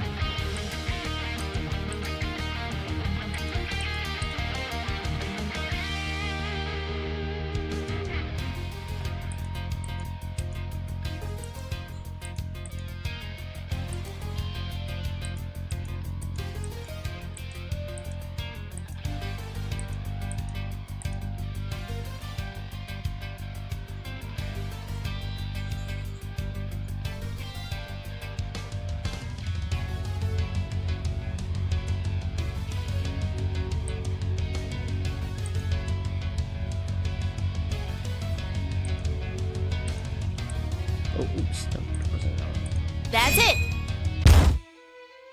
Yeah, okay. Yeah, cause he was outside and it would have been rained on. The contradiction with the victim's clothes lies in the weather report. Weather report? The weather report from the day of the incident clearly states that from 4 p.m. to 5:23 p.m. there was a thunderstorm in the area where the center is located, and the rainfall was extremely heavy. The estimated time of death is between 4 p.m. and 6 p.m. In other words, there should have been a heavy downpour at the crime scene when the victim was killed. That means... According to the prosecution, the victim died from being pushed into a deep pit next to the center building. If that's true, how could the victim's clothes be so clean? What? Right. Falling into a pit in a downpour would not only soak clothes, but also leave a lot of mud stains. Exactly. The prosecution's claim about the cause of death doesn't hold up at all. Order! Order! The prosecutor seems to be daydreaming again. Leave him alone. Now I need to press on with full force. My client, Zoe Sapphire, discovered the body with the victim's clothes, and the same as in the photo. This contradicts the prosecution's claim that the victim fell into a deep pit. The defense argues that the pit couldn't be the actual crime scene. Therefore, the claim that Zoe Sapphire is the only possible culprit falls apart. So noisy. Huh? Prosecutor Schubert, do you have something else to say? Dealing with this guy for a long time would definitely give me a heart attack. The defense's claim has already been refuted by the prosecution earlier. Your refutation has presented a decisive contradiction. Are you going to ignore it? Yes, What? because it's not even worth discussing. Since that's the case, let me generously explain the flaws in your feeble contradiction. Oh no, he's doing that again. First, the defense claims that it must have been raining heavily when the crime happened. Overruled. According to the weather report, the heavy rain started exactly 4 p.m., and the estimated time of death, mentioned in the autopsy report, was also from 4 p.m. to 6 p.m. Yes, the times overlap. The times appear to overlap, but it's a very subtle overlap. Based on both reports, these two events could have happened simultaneously at 4 p.m., and according to the weather report at 4 p.m., the rain had just started. As long as the murderer moved the victim inside the building before the rain intensified, the body would not have had the chance to be fully exposed to the rain. With such a slight amount of dampness, it would dry within a time of a song. Then it would be difficult to detect any traces. But Furthermore, the defense questioned the lack of stains on the victim's clothes. Overruled. overruled again? As I mentioned, at 4 p.m., when the rain started, there was no standing water in the deep pit. If the victim had fallen into the pit at the time, his clothes would have only been in contact with dry soil. It's easy to remove such traces, so it does not prove anything. Wait, even if it was dry soil, there should be some traces, right? Overruled. Why? The defense's argument is based on completely believing the defendant's testimony. However, the defendant could deliberately avoid mentioning what are unfavorable to her on the crime scene. The prosecution does not agree to take the defendant's testimony as fact unconditionally. What? Why? The defendant's testimony states that the victim's clothing was unchanged from usual, as seen in the crime scene photo. While the defendant lied, the victim could have been wearing another jacket at the time of the incident. Afterwards, the defendant disposed of it to conceal the truth. Have you considered that? What? I didn't. It's only natural for the defendant as a suspect to lie for their own benefit. The court would consider her testimony as reference, not facts. In conclusion, we can determine the defense clearly underestimated everyone in trial, otherwise she wouldn't raise the so-called doubts. What? I didn't underestimate anyone. Overruled, you did. You? These arguments are clearly based on assumptions, but I can't find strong evidence to counter them. Unfortunately, the defense seems unable to reverse the situation. What should I do? Now I really have no way out. I've held on so long. Is there really no way out? Since that's the case, let's proceed according to the previous procedure. Objection! Oh, okay. She's objecting. Who was objecting? It was me. Annie? Mr. Beard, Mr. Prosecutor, I have a question to ask. May I? It's difficult to refuse such an adorable girl. Go ahead. The autopsy report mentioned that the director's head had suffered a severe blow. So, were there any traces of soil on his hair? What is Annie trying to do? Actually, yeah, that's a pretty good point. No, if the victim fell before the rain intensified, even his head was stained with dried soil. It could easily be brushed off. It doesn't change anything. That's not correct. I've observed at the entrance of the center, the soil, there is clayey soil. This type of soil has low sand content and good water retention properties. The deeper you dig, the moister it becomes. Is that so? The information provided by Prosecutor Schubert earlier showed that the pit was 6 meters deep. When my villagers plant lemon saplings, they only dig pits that are half a meter deep, and the soil there is already very moist. The surface of that pit was already covered with a waterproof cloth, so the moisture could be preserved. If the director fell in such a deep pit, even if he was wearing another clothes and appeared clean, his hair would definitely have gotten wet, clayey soil, which is difficult to remove. Mr. Prosecutor, why didn't the police officers find any traces on his head? This question cannot be overruled. Oh. Annie, how did you know that? Everyone who works in the fields knows about it. So, did I help this time? Of course. You're my savior. I love you so much, Annie. That's great then. The assistant's doubt is quite reasonable. The court cannot afford to overlook this detail.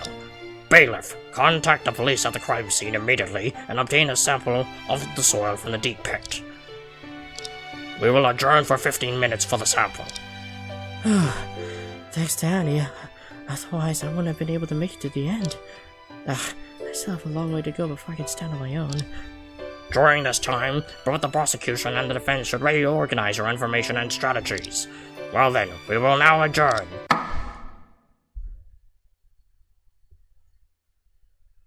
November 10th, 10:45 a.m. District Court, Defendant Lobby. Miss Lawyer, what's wrong? Are you feeling unwell? Shut up! What's going into you? Are you possessed by that prosecutor? You're driving me crazy. If it weren't for Annie, we would have been doomed by now. Is that so? Are you desperate to be convicted? Why would you act so abnormally? What else have you done? I've already told you everything I know. I guess? Whoops, I'm gonna be crazy. If I knew the victim wrote your name in blood in his last breath, I would have never taken this case. What? But we got a breath now, haven't we? Sis Luna, calm down. I think our situation isn't as tough as before. Thank you, Annie. Without you, we would have lost. Is the soil matter you mentioned for real? I'm a good girl and I never lie. I trust your judgment. However, that alone would only buy us some time. Debunking Prosecutor Schubert's hypothesis will make us win. We have to present a new argument. I see. Miss Sapphire, besides that deep pit, is there really no other place in the center that can create a 15-meter drop? Well, I never heard of that big pit before. That place is unusually covered with a plastic sheet. Who would bother to lift it and take a look? Did you still bother to move the body? But I can assure you, on the day of the incident, I opened up the window only to get some fresh air. If the director fell from the stockroom, how could I know nothing? That dead-eye prosecutor is really unreliable. How dare you say someone else is unreliable? Anyway, we still can't find any other possibilities for the director's death. The initiative is still in the prosecution's hands. What actions might Mr. Prosecutor take? Who knows? He's so annoying. I never heard of him before. Well, Sis Luna, you got it through in such a difficult situation, so I believe you can make it in the following trial. Let's have a cup of tea. Miss Sapphire, join us. Love you, honey. Let's relax with a hot cup of tea. A cup of hot tea. The prosecutor alternates between daydreaming and controlling the situation like a machine gun. I never heard of him before, but one thing's for sure, the next half of the trial won't be easy. I've received warnings from Detective Sanford and help from Annie. Such lucky things won't keep happening. From now on, I'm the last one to rely on. The recess is over. Defense and the defendant, please take your positions immediately. Coming. November 10th, 11 a.m. District Court, Courtroom number 2. Now the trial of Miss Zoe Sapphire continues. Prosecutor Schubert, how was the investigation of the soil? As the defense stated, the soil in the deep pit is soft and moist. Great. At least we can breathe a sigh of relief on this matter. The defense maintains our previous opinion. The deep pit is not the actual crime scene. The prosecution's accusation against the defendant is unfounded. Is that so? Huh? The spot of death can be determined in further investigation, but the defendant's suspicions go far beyond what has been revealed so far. What do you mean? Since you insist on that fallacious argument, I will use an adapted version of Dvorak's Going Home to send you back to the starting point. What is that? An eyewitness. What? There's an eyewitness? Right. Yesterday's investigation, the Deputy Director Goldstein mentioned he had hoped that he would not make things difficult for today's witness of the center. Could it be the person who is about to testify? Prosecutor Schubert, there is an eyewitness in this case? Why have I never heard of it? The identity of this eyewitness is special, so is not registered. If it weren't for someone persistently nagging, the trial wouldn't have been delayed until now. Why blame me for that? Prosecutor Schubert, you should have known that the court cannot acknowledge witnesses who haven't been certified by the police. This witness is a participant in a classified project at the center. Classified? If not for the case, her identity should have never been revealed. Wow, so mysterious. Oh, is it the robot? Cyan? Although she wasn't registered, Detective Sanford signed her testimony permit before leaving. Is that enough? Since it's personally permitted by the Deputy Director of the Criminal Investigation Bureau, I have no objections. Bring in the witness now. So, she came after all. Cyan? Did they somehow get the robot here? Oh. 那个，大家好。你好。这个姐姐就是那个机密项目的参与者，和红叶想象的有点不一样呢。我也有同感。证人小姐好。那个，听那位大哥哥说，叫小女子上来是要作证吗？是的，你不要紧张，这庭上的事。Oh. The judge becomes a grandpa again. 好的，虽然小女子不敢保证自己能说明白，不过我会尽力的。证人，姓名和职业。这个小女子名叫白艺玲， Remily White. 职业嘛，大概是平江超仿真机器人研究所里的研究员吧。大概。不，那个，我的意思是说，我就是。啊，这种没有任何争议的事，希望你能说得肯定一些。 Maybe she's just too nervous. I need to help her relax. 证人小姐，如果你很紧张的话，可以用双手。So noisy， 浪费时间没有意义，赶快开始证言吧。Damn. 好的。Hey, it's so rude to interrupt a girl's conversation. 请你把那天对检方说过的话，向法庭重新描述一遍。是指兰姐姐昨天的行动吗？小女子明白了。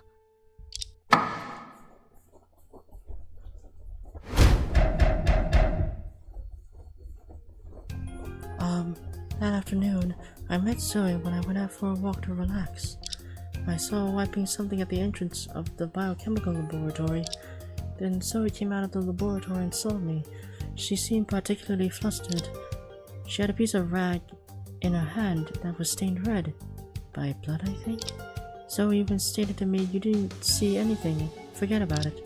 So I thought maybe she had broken something again and was afraid of being scolded by the director. Now it seems like Zoe's the murderer, right? Miss White, you truly witnessed something extraordinary. Maybe? Yes? Witness, you don't need to doubt yourself. This is the fact. Is that so? In addition, the police found a large piece of rag in the stockroom. The rag still had the bloodstains of the victim, Joseph Crimson.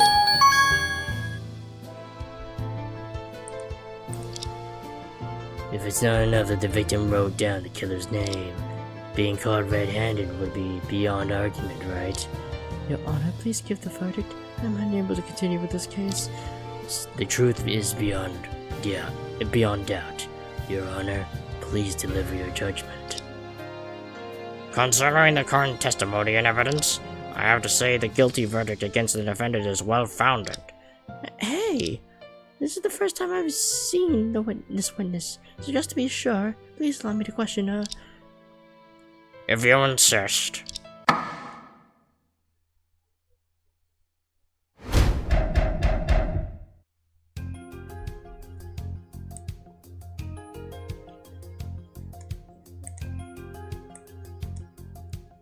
Hold it! How did she say it to you at the time? She repeated it to me. Repeated? Yes, repeated. She kept saying it over and over again. Did she repeat the sentence, "You didn't see anything, forget about it," many times? Objection. The witness is not an actor and is not obligated to perfectly reenact the situation. Objection sustained. The testimony has already made the situation clear. Is that so? Defense, please ask something more relevant to the case. Okay. Witness, when the defendant made that request, you didn't find it strange? I didn't find anything strange. Zoe often breaks things carelessly. Hold it! Does the defendant often break things? Yes. Zoe often breaks things clumsily, so the director always scolded her. When we were organizing the equipment that morning, she was scolded by the director, wasn't she? She's so careless at such an age. I'm really worried about her. If she keeps being like that, she might have trouble finding a boyfriend in the future. What are you talking about? The researcher said he spoke a lot when it came to Miss Sapphire. Sorry, I lost my manner. I thought the witness was already nervous, but it turns out she can speak properly. It's fine. Please continue with your testimony.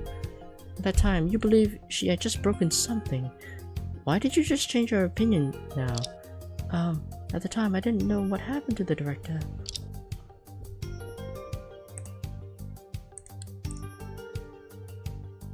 Hold it! Where did you go? I went to the biochemical laboratory?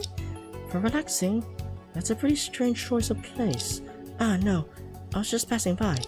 So where did you originally plan to go? Well, I just wanted to walk around with no specific place in mind. I see. I was asking no questions, wasn't I?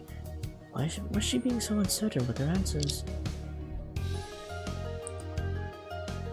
Hold it! What was she wiping? I didn't see it clearly. And how could you be sure she was wiping something? Because she made the motion of wiping something, I guess? Are you sure? Yes, that's how it was. What's wrong with this witness? The bit of probing, your tone becomes uncertain.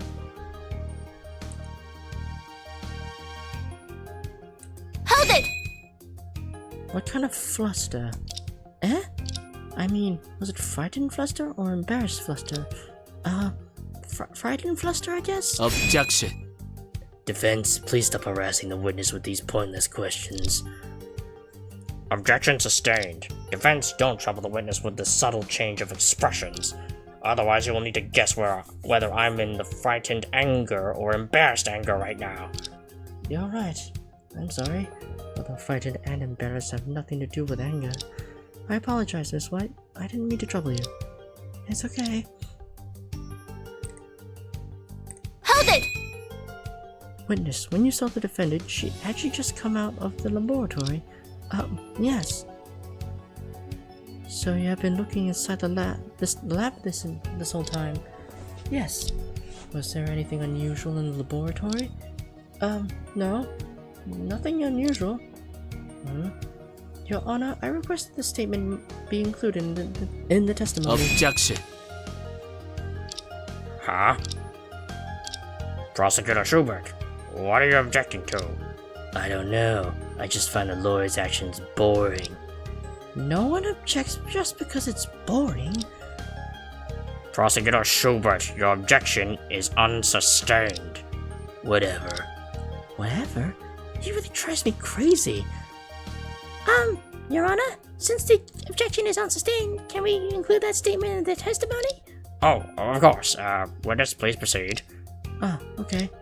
When I glanced into the biochemical laboratory, I didn't see anything. And there's our contradiction. I just gotta save. Oops. I just gotta save here. Okay, and then. Yeah, okay. It's weird that you don't see anything. Objection!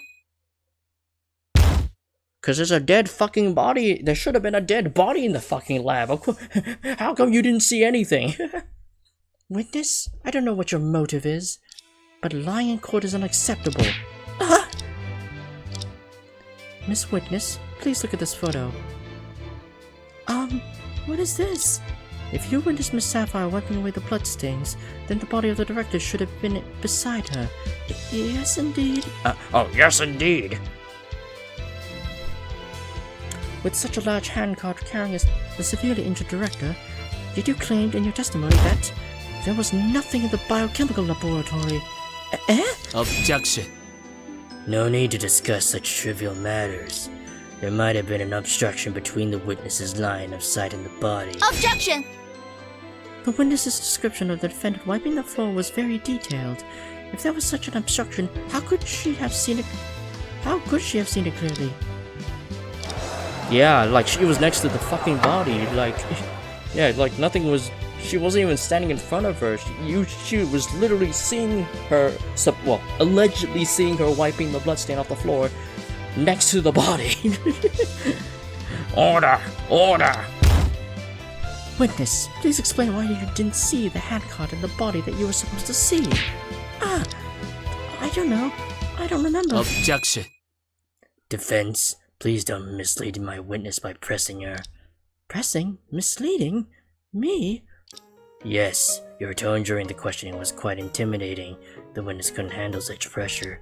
I wasn't pressing her. It's because the witness's answers were never accurate. Then you shouldn't have guided her testimony. Guided? If the witness's testimony shows uncertainty, you should bring it up to the court, instead of forcing her to provide a non-existent definite answer, as you're doing now. Huh? The witness was humming a country tunes, but you're trying to steer her with a grand symphony. Witness, you probably weren't sure if you had glanced into the biochemical laboratory, right? That's probably correct, isn't it? What? The witness has been involved in projects within the center for a long time, with little communication with outsiders. The more pressure you put on her, the more likely she'll draw erroneous conclusions. Your Honor, am I right? You... Although I am unsure what's happening, Prosecutor Schubert seems to make sense. Defendants, watch your tone and don't intimidate the witness excessively. Okay. Whoops, who's the one guiding the witness? This prosecutor's really getting on my nerves. Anyway, the witness's testimony is indeed too vague, which is why I keep insisting... confirming... I also find the witness's testimony somewhat vague. The defense suggests that perhaps the testimony just now wasn't the witness's full experience. Many details are missing, and it only mentions the part about seeing the defendant wiping the floor, which seems incomplete. Witness, could you carefully recall all your actions within the research center on the day of the incident? All of it? Yes, the court also finds the defense's request reasonable. Prosecutor Schubert? Well, I'll take that as your agreement. Dealing with this guy, even though the judge has a hard time. Okay, I'll try my best.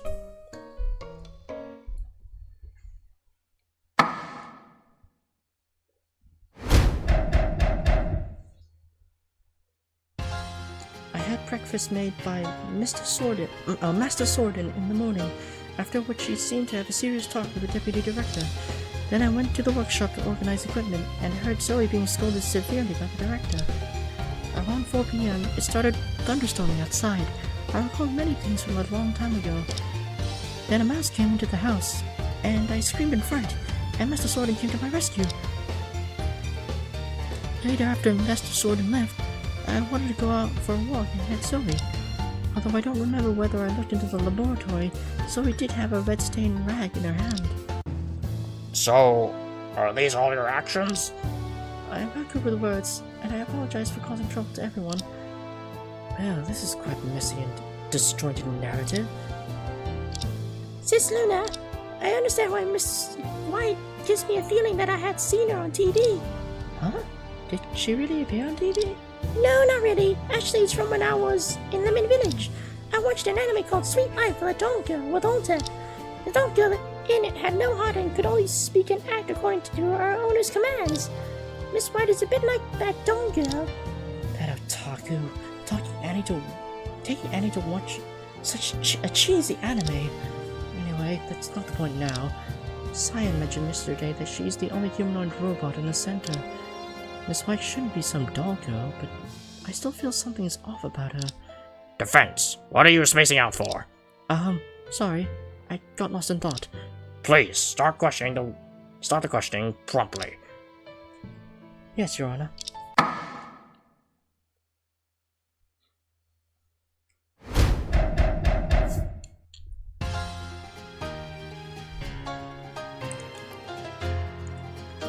I met Zoe.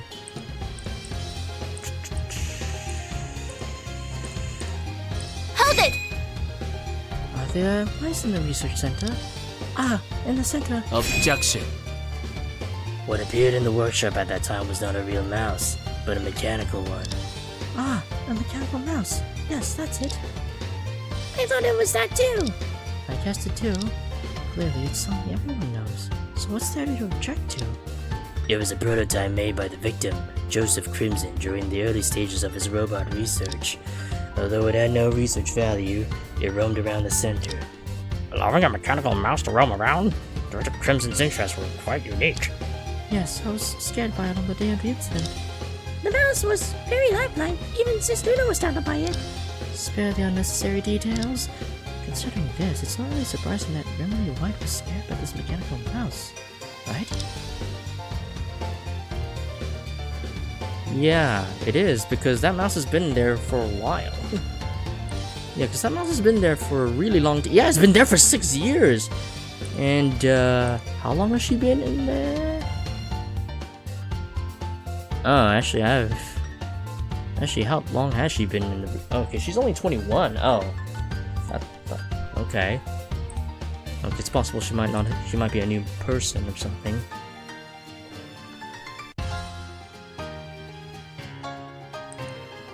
It's normal for an outsider like me to be startled by a furry little animal suddenly appearing, but this mechanical mouse has been roaming around the center for so long. Haven't you gotten used to it, Miss White? Used to it? Seems like I'm not. Is she not even a researcher? Does she not even work in this place? That's another one of those ambiguous answers. Witness, what did you think when you saw that mechanical mouse? Objection. Defense, why do you always get entangled in irrelevant details like this? Objection! The case happened in a robotics research center, and the mechanical mouse is also technically a robot. If we don't clarify the question, who knows if it's relevant to the case or not? Oh, this tiny thing is also a robot? Could it transform into a human and fly around in the sky? Probably not. Anyway, since it could be relevant to the case, witness, please answer her question. Okay, then I'll do my best to recall. At the time, I was thinking, if only I'd have brought my black cat from earlier. Oh, what? I have brought my black cat from home. Do you not know that it's... Do you not know that... Wait, is the rules there? Prohibits entry... Yeah.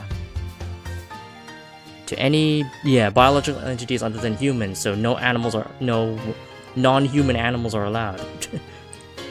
Yeah. Yeah, hold on. Hold it! I'll press this first before I do it. You have a black cat? Yes, it was a birthday gift from my grandma, named Mango. If I had brought it to the research center earlier, I wouldn't have been scared by the mouse. The naming style, it matches perfectly with Annie's grade. If it were me, I definitely wish to have such a brave cat by my side too. But Grandpa is allergic to cat fur, so I couldn't bring Grape home. Come to think about it, can cats be born into the center? Did I miss something? Yeah, I was just double checking. Yeah. Objection! Miss White, your testimony is becoming increasingly peculiar. What did I say wrong this time? Because you were scared by the mechanical mouse, you wish to bring your black cat to the research center? If that's truly what you thought, then I have to doubt whether you're really affiliated with the center. Objection.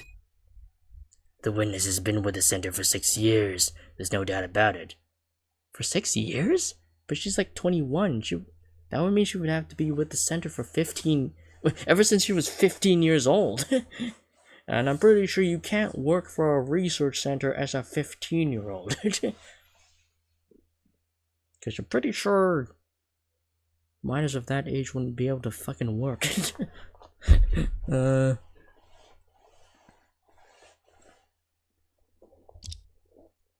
6 years? That's longer than I expected. Prosecutor Schubert, I don't mean to question the prosecution's inquiry, but this statement from the witness is too illogical. Defense, what do you mean by that? Please take a look at this poster of the research center. The poster lists information about the open day and the 3 laws of robotics, but the most important thing is the small print at the bottom of the poster. Let me see. For safety reasons, strict prohibition of entry by any non-human entities? What? Miss White, as a researcher working in the center for many years, it's impossible for you to not know the rule of prohibiting non-human entities from entering. Yet when you saw a mechanical mouse, your first reaction was, I want to bring a cat in. Having such thoughts is really unreasonable. Miss White, many of the details of what you said are unclear. How much of your testimony can actually be trusted? So noisy. So noisy.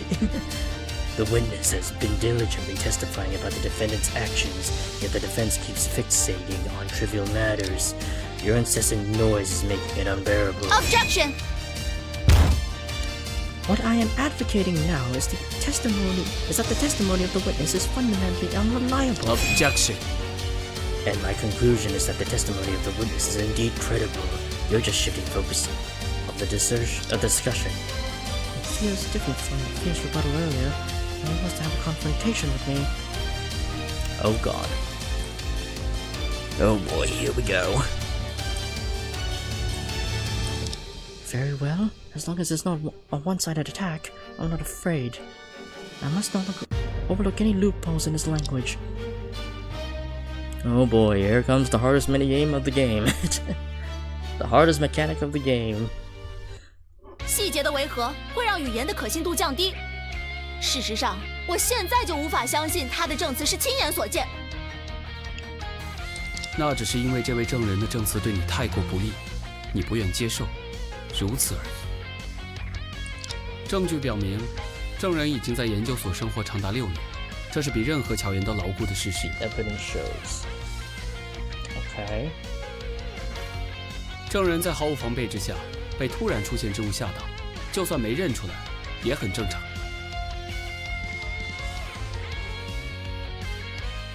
证人的证词明确提及了被告破坏现场的举动，纠缠证人本身的状况毫无意义。Objection！ 被告的行为并非是在破坏现场，他只是在做清洁。Okay, Objection！ 见到尸体不报警， argument. 而是将写下他名字的血迹擦掉。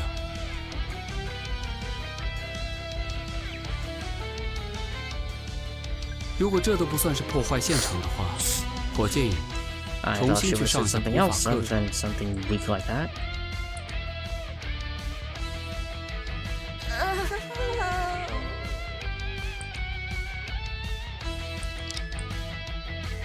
证据表明，证人已经在研究所生活长达6年，这是比任何巧言都牢固的事实。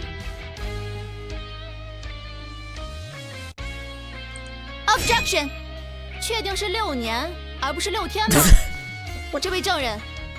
I thought she was gonna say, "Where's the evidence?" Objection. I'm like, oh no. 你的主观感受在这个法庭里， Oh my 就 god. 如 That, 同一头水牛进 I 入 thought, 演拿 yeah, 音乐 because I was like, 厅。 what? Can you provide the evidence that she's been there for like 6 years? No. Okay. 无论是书面证明还是证词，能证实这位证人在研究所生活状态的证据，要多少就有多少。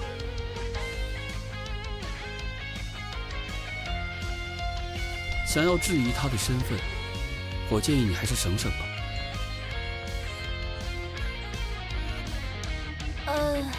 对不起，我再重新想想。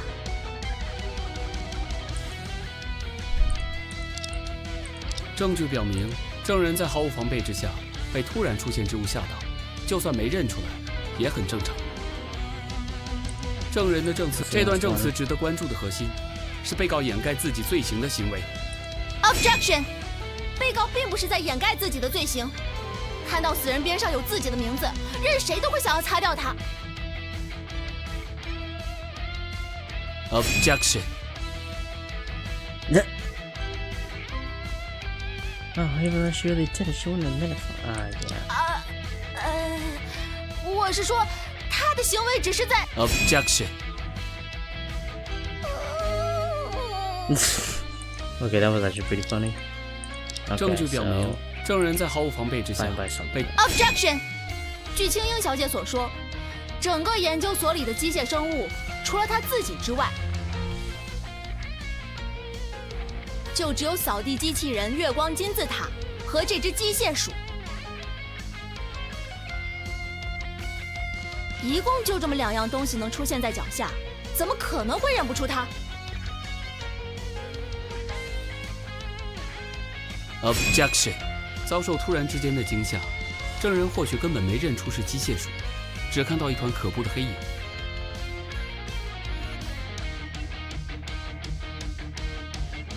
Objection！ 如果证人真的在研究所生活了6年之久，应该早就习惯了这所谓的突然惊吓。就算有一瞬间没反应过来，也绝不会把它当成什么可怖的黑影。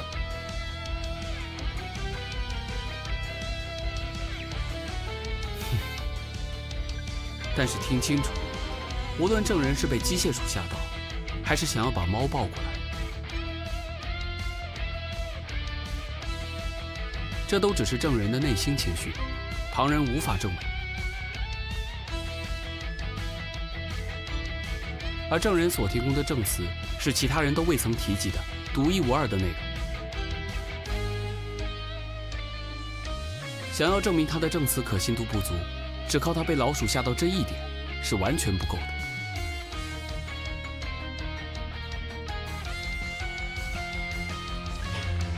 It is indeed not easy to deal with. In such a short time, he's already organized the next round of attacks. A new round of counterattack is about to begin. Listen carefully. 证人面对自己讨厌的老鼠，主观感受的心理活动无法被证伪。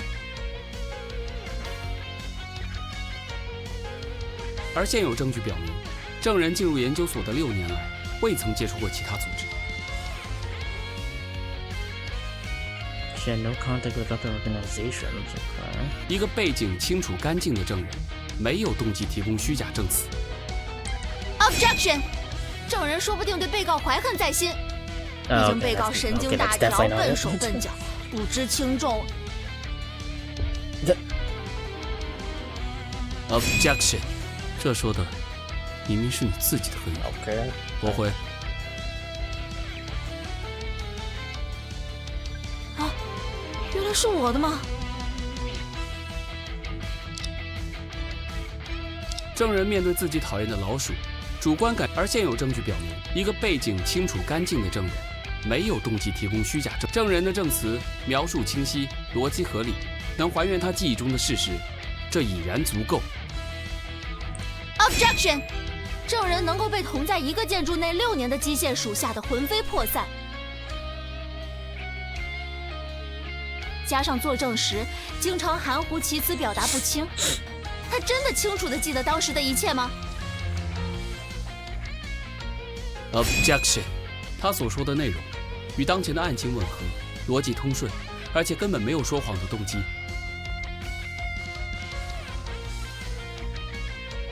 Objection！ 证人没有动机说谎，但并不代表他没在说谎。证人在作证时，时常左顾右盼、畏手畏脚，并且不停地做出某个特定的动作。Oh yeah, she did. Yeah, she was like waving her pen around for a while, I think. 我其实有一个大胆的猜测，这位证人的证词之所以漏洞百出、模糊不清，是因为 She's a tall girl from the anime. I believe the witness's emotions have been constantly disturbed by someone in the courtroom. Yeah, because of the gestures. It's precisely because of her extreme fear of this person that she's been inconsistent in her speech. I don't know why this hasn't been voiced.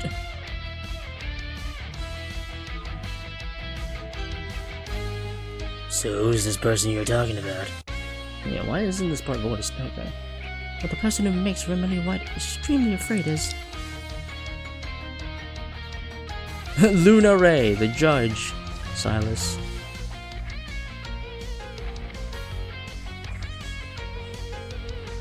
Yeah, isn't it just him? Because she seems to be following... Yeah, because she seems to be trying to, like, follow any and all instructions this guy's trying to tell her. Yeah. Prosecutor Schubert, it's you! Although I don't quite understand Miss White's preferences, but you're the only person of the opposite sex in the courtroom close to Miss White's age.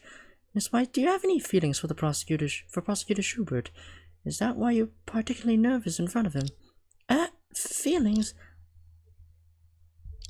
Your imagination, like a fantastical symphony, is truly disappointing. Huh? Anything wrong? Although Prosecutor Schubert looks good, he's much older than me, so I won't have any feelings for him. Did you hear that? Silencing for so long before speaking. Are you just unwilling to accept it? But Prosecutor Schubert and I are about the same age, so he's only 2 years older than the witness. Is 2 years older considered much older? What a strange standard of judgment. In such a solemn place, your mind is filled with romance novel plots. You're hopeless. You're always wearing headphones and listening to music in the courtroom. You have no right to say that to me. It seems that the defense hasn't provided a decent answer. Oh, that wasn't it. I'm very sorry. Please give me another chance. Oh, okay. 这位证人的证词之所以漏洞百出、模糊不清，是因为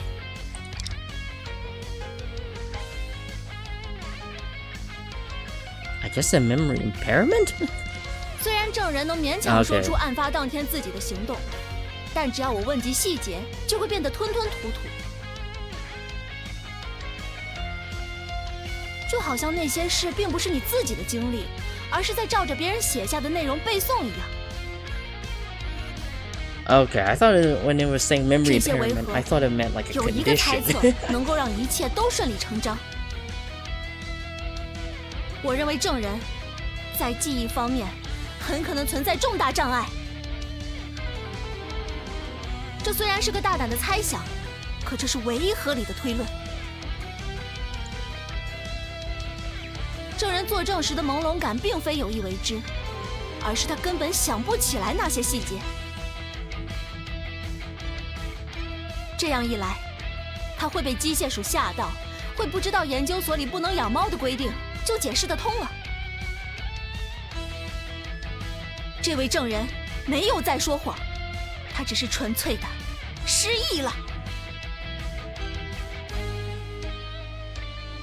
Yeah, I wasn't expecting. Oh no, it is referring to it having a. Okay,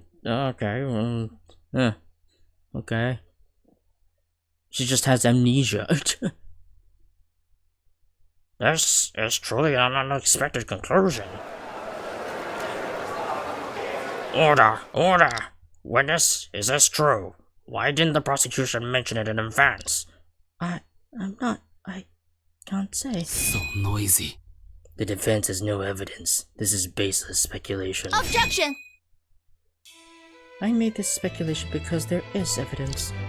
That's impossible. The witness belongs to a confidential project, and even the prosecution doesn't have all her information. You only met her for the first time today. How could you have evidence? You're right. I haven't had this evidence yet, because at this moment it's not in my hands. Your Honor, the defense requests an immediate inspection of an exhibit in the courtroom. What? You want to conduct an emergency search in the courtroom? Such an action could cause chaos. No, it won't. It's not a large-scale search. There's only one place I want to investigate. Oh, you should say that earlier. What do you want to investigate? I won't be wrong. Recall the witness's actions when entering the courtroom. The answer is clear. To prove the truth about the witness, we just need to inspect Defense's seat. Yeah, the witness's seat, I guess.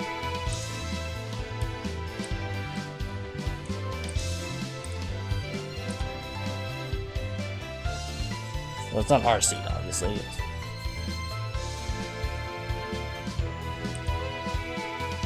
We just need to check the witness's seat. The witness seat? To be precise, her personal belongings. Miss White, could you please show me the notebook in your hand? You've been constantly flipping through it since entering the courtroom, confirming its contents whenever I inquire. What exactly is written in the notebook? I think everyone is curious right now. There's nothing in here. It's just a diary. There's nothing in it. With the defense's words, I also find your notebook very suspicious. Miss White, there is no so-called personal items in the courtroom. Since you bring it in here, I think it's supposed to say you brought it in here, the court has the right to inspect it. So please hand it over. Sign? I think that's supposed to say sigh. In the end, it turned out like this. Your Honor, I can hand over the diary, but there are too many people here. Understood. After all, the diary involves your privacy. There's no need to disclose it to so many people. Please have the relevant people stay, and the other audience temporarily leave. Under the organization of the bailiff, the audience gradually left the courtroom, leaving only us. Later, Emily White quietly handed over her notebook. Although I was mentally prepared when I actually saw it, I was too shocked to speak. I never could have imagined that this diary would contain such content. To the lovely and strong little beauty Emily White, I am you and you are me. The following content may surprise you, but please believe it, because it's what you wrote yourself. On March 10th, 2018, you were seriously injured in a traffic accident and developed cyclical amnesia. Since then, your memory can only last for 7 days, and every Saturday it will return to the night before the accident. What day is it today? Please look it up. Please look up at the electronic calendar. It was specifically bought for you by Master Sordon from the Republic of Neon. The place you are now.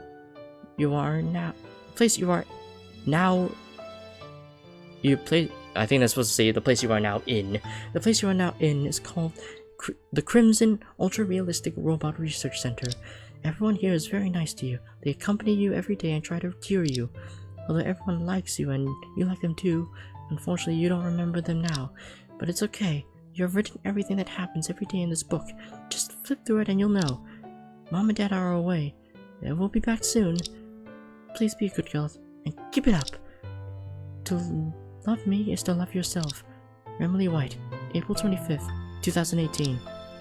After this shocking content on the recorded on the first page are pages of diaries written by Miss White. From the time she got the notebook, she wrote down every day's happenings to prevent herself from forgetting them. These diaries had never been interrupted for 6 years, continuing until the day of the incident.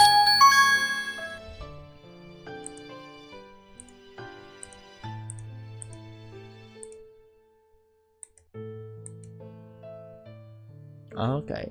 I had a toast on Friday, so names.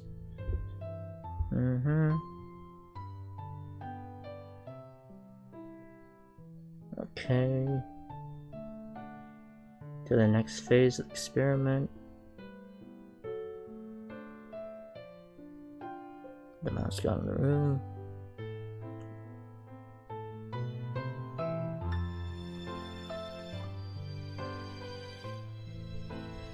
Okay. I'm sorry. I just lied to you all. As you can see, my memory is still stuck in 6 years ago. My testimony was just far from what's written in the notebook. Actually, I don't remember anything. This is truly unbelievable. Witness, I express deep sympathy for your ordeal, and I hope you don't mind our earlier words. It's okay. Witness, why didn't you tell us about it from the beginning? I was a participant in a confidential project, and my condition was also part of it. Before the trial, Prosecutor Schubert and I made an agreement to do our best to conceal this matter. So Prosecutor Schubert, you knew about this? Yes, the witness is a volunteer for our project at the center. Due to the peculiarity of her memory, she could be the subject for a certain experiment. The prosecution was entrusted by the center's management to conceal the above facts. I see. It's indeed inappropriate to disclose such information with so many people present in the courtroom just now. Witness, if the contents of your diary are true, you should only have memories of the research center for a few days, right? To be precise, my memory just reset yesterday. Only 1 day? I'm still not used to this identity. But every single day of 6 years recorded in this diary seems very interesting. I've read it over and over again, and couldn't get enough of it. I really wish I could experience those things myself. Miss White, there's one thing that you refused to tell me, but I can guess. My mom and dad, they're no longer in this world, right? What? There's not a single word about them in the diary. If they were still alive, why wouldn't they have come to see me for 6 years? Remy, you don't say such things. It's okay, Zoe. I'm not alone in this center. Although I always forget everyone, you can accept me over and over again. To me, you are all my family. Remily. Whoosh! I thought it was hard to interrupt them. The trial must go on. Miss White, I can completely understand your feelings, but now one of your family members, Director Crimson, has passed away. Is Zoe Sapphire really the one who killed him? We must uncover the truth. I don't think you'd want anything to go wrong with this trial, right? That's for sure. But even if I want to help, I really have forgotten everything about that day. While the witness's memory may no longer exist, her diary holds strong reference value.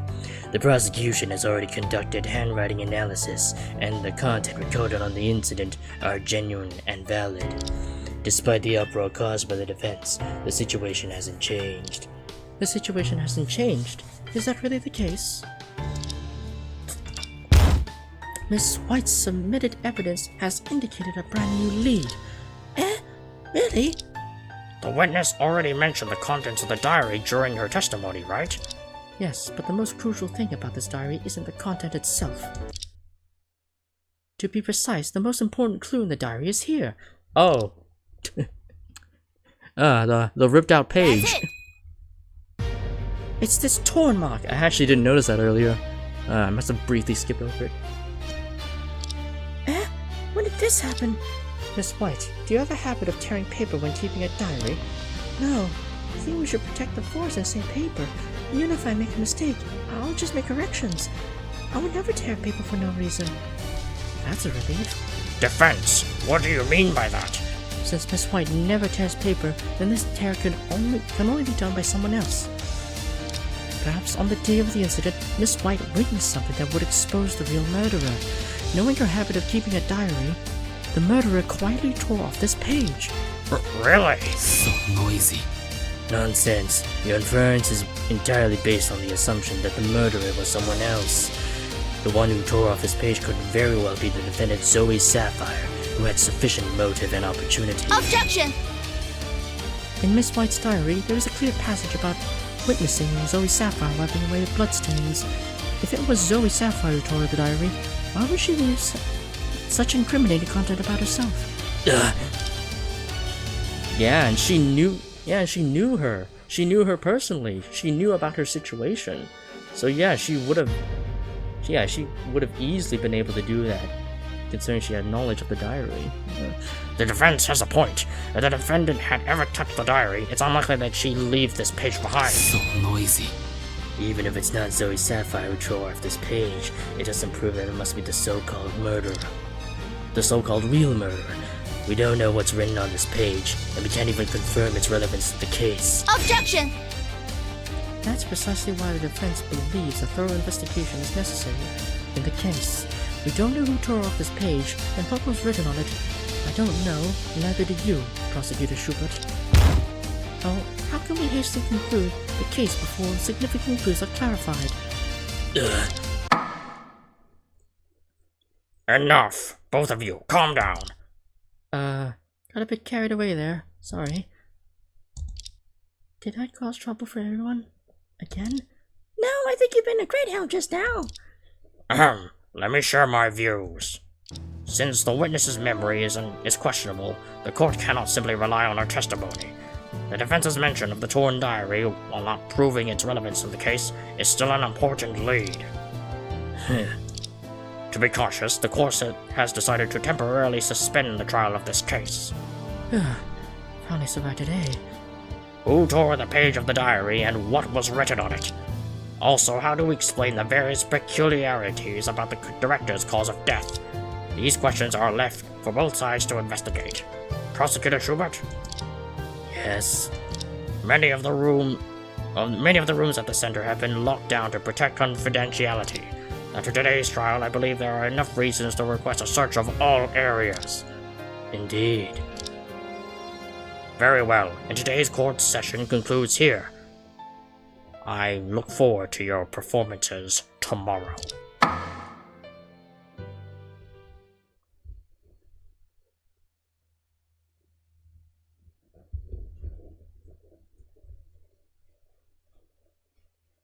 November 10th, 2:32 p.m. Drinking Thomas Cole. Alright, I think we'll end it here. Yeah, this is part 2. Yep. Yeah, we'll end it here. We'll save the investigation segment for the next stream. Being probably next week, because I think I'm probably gonna be streaming Fantasy Life on tomorrow.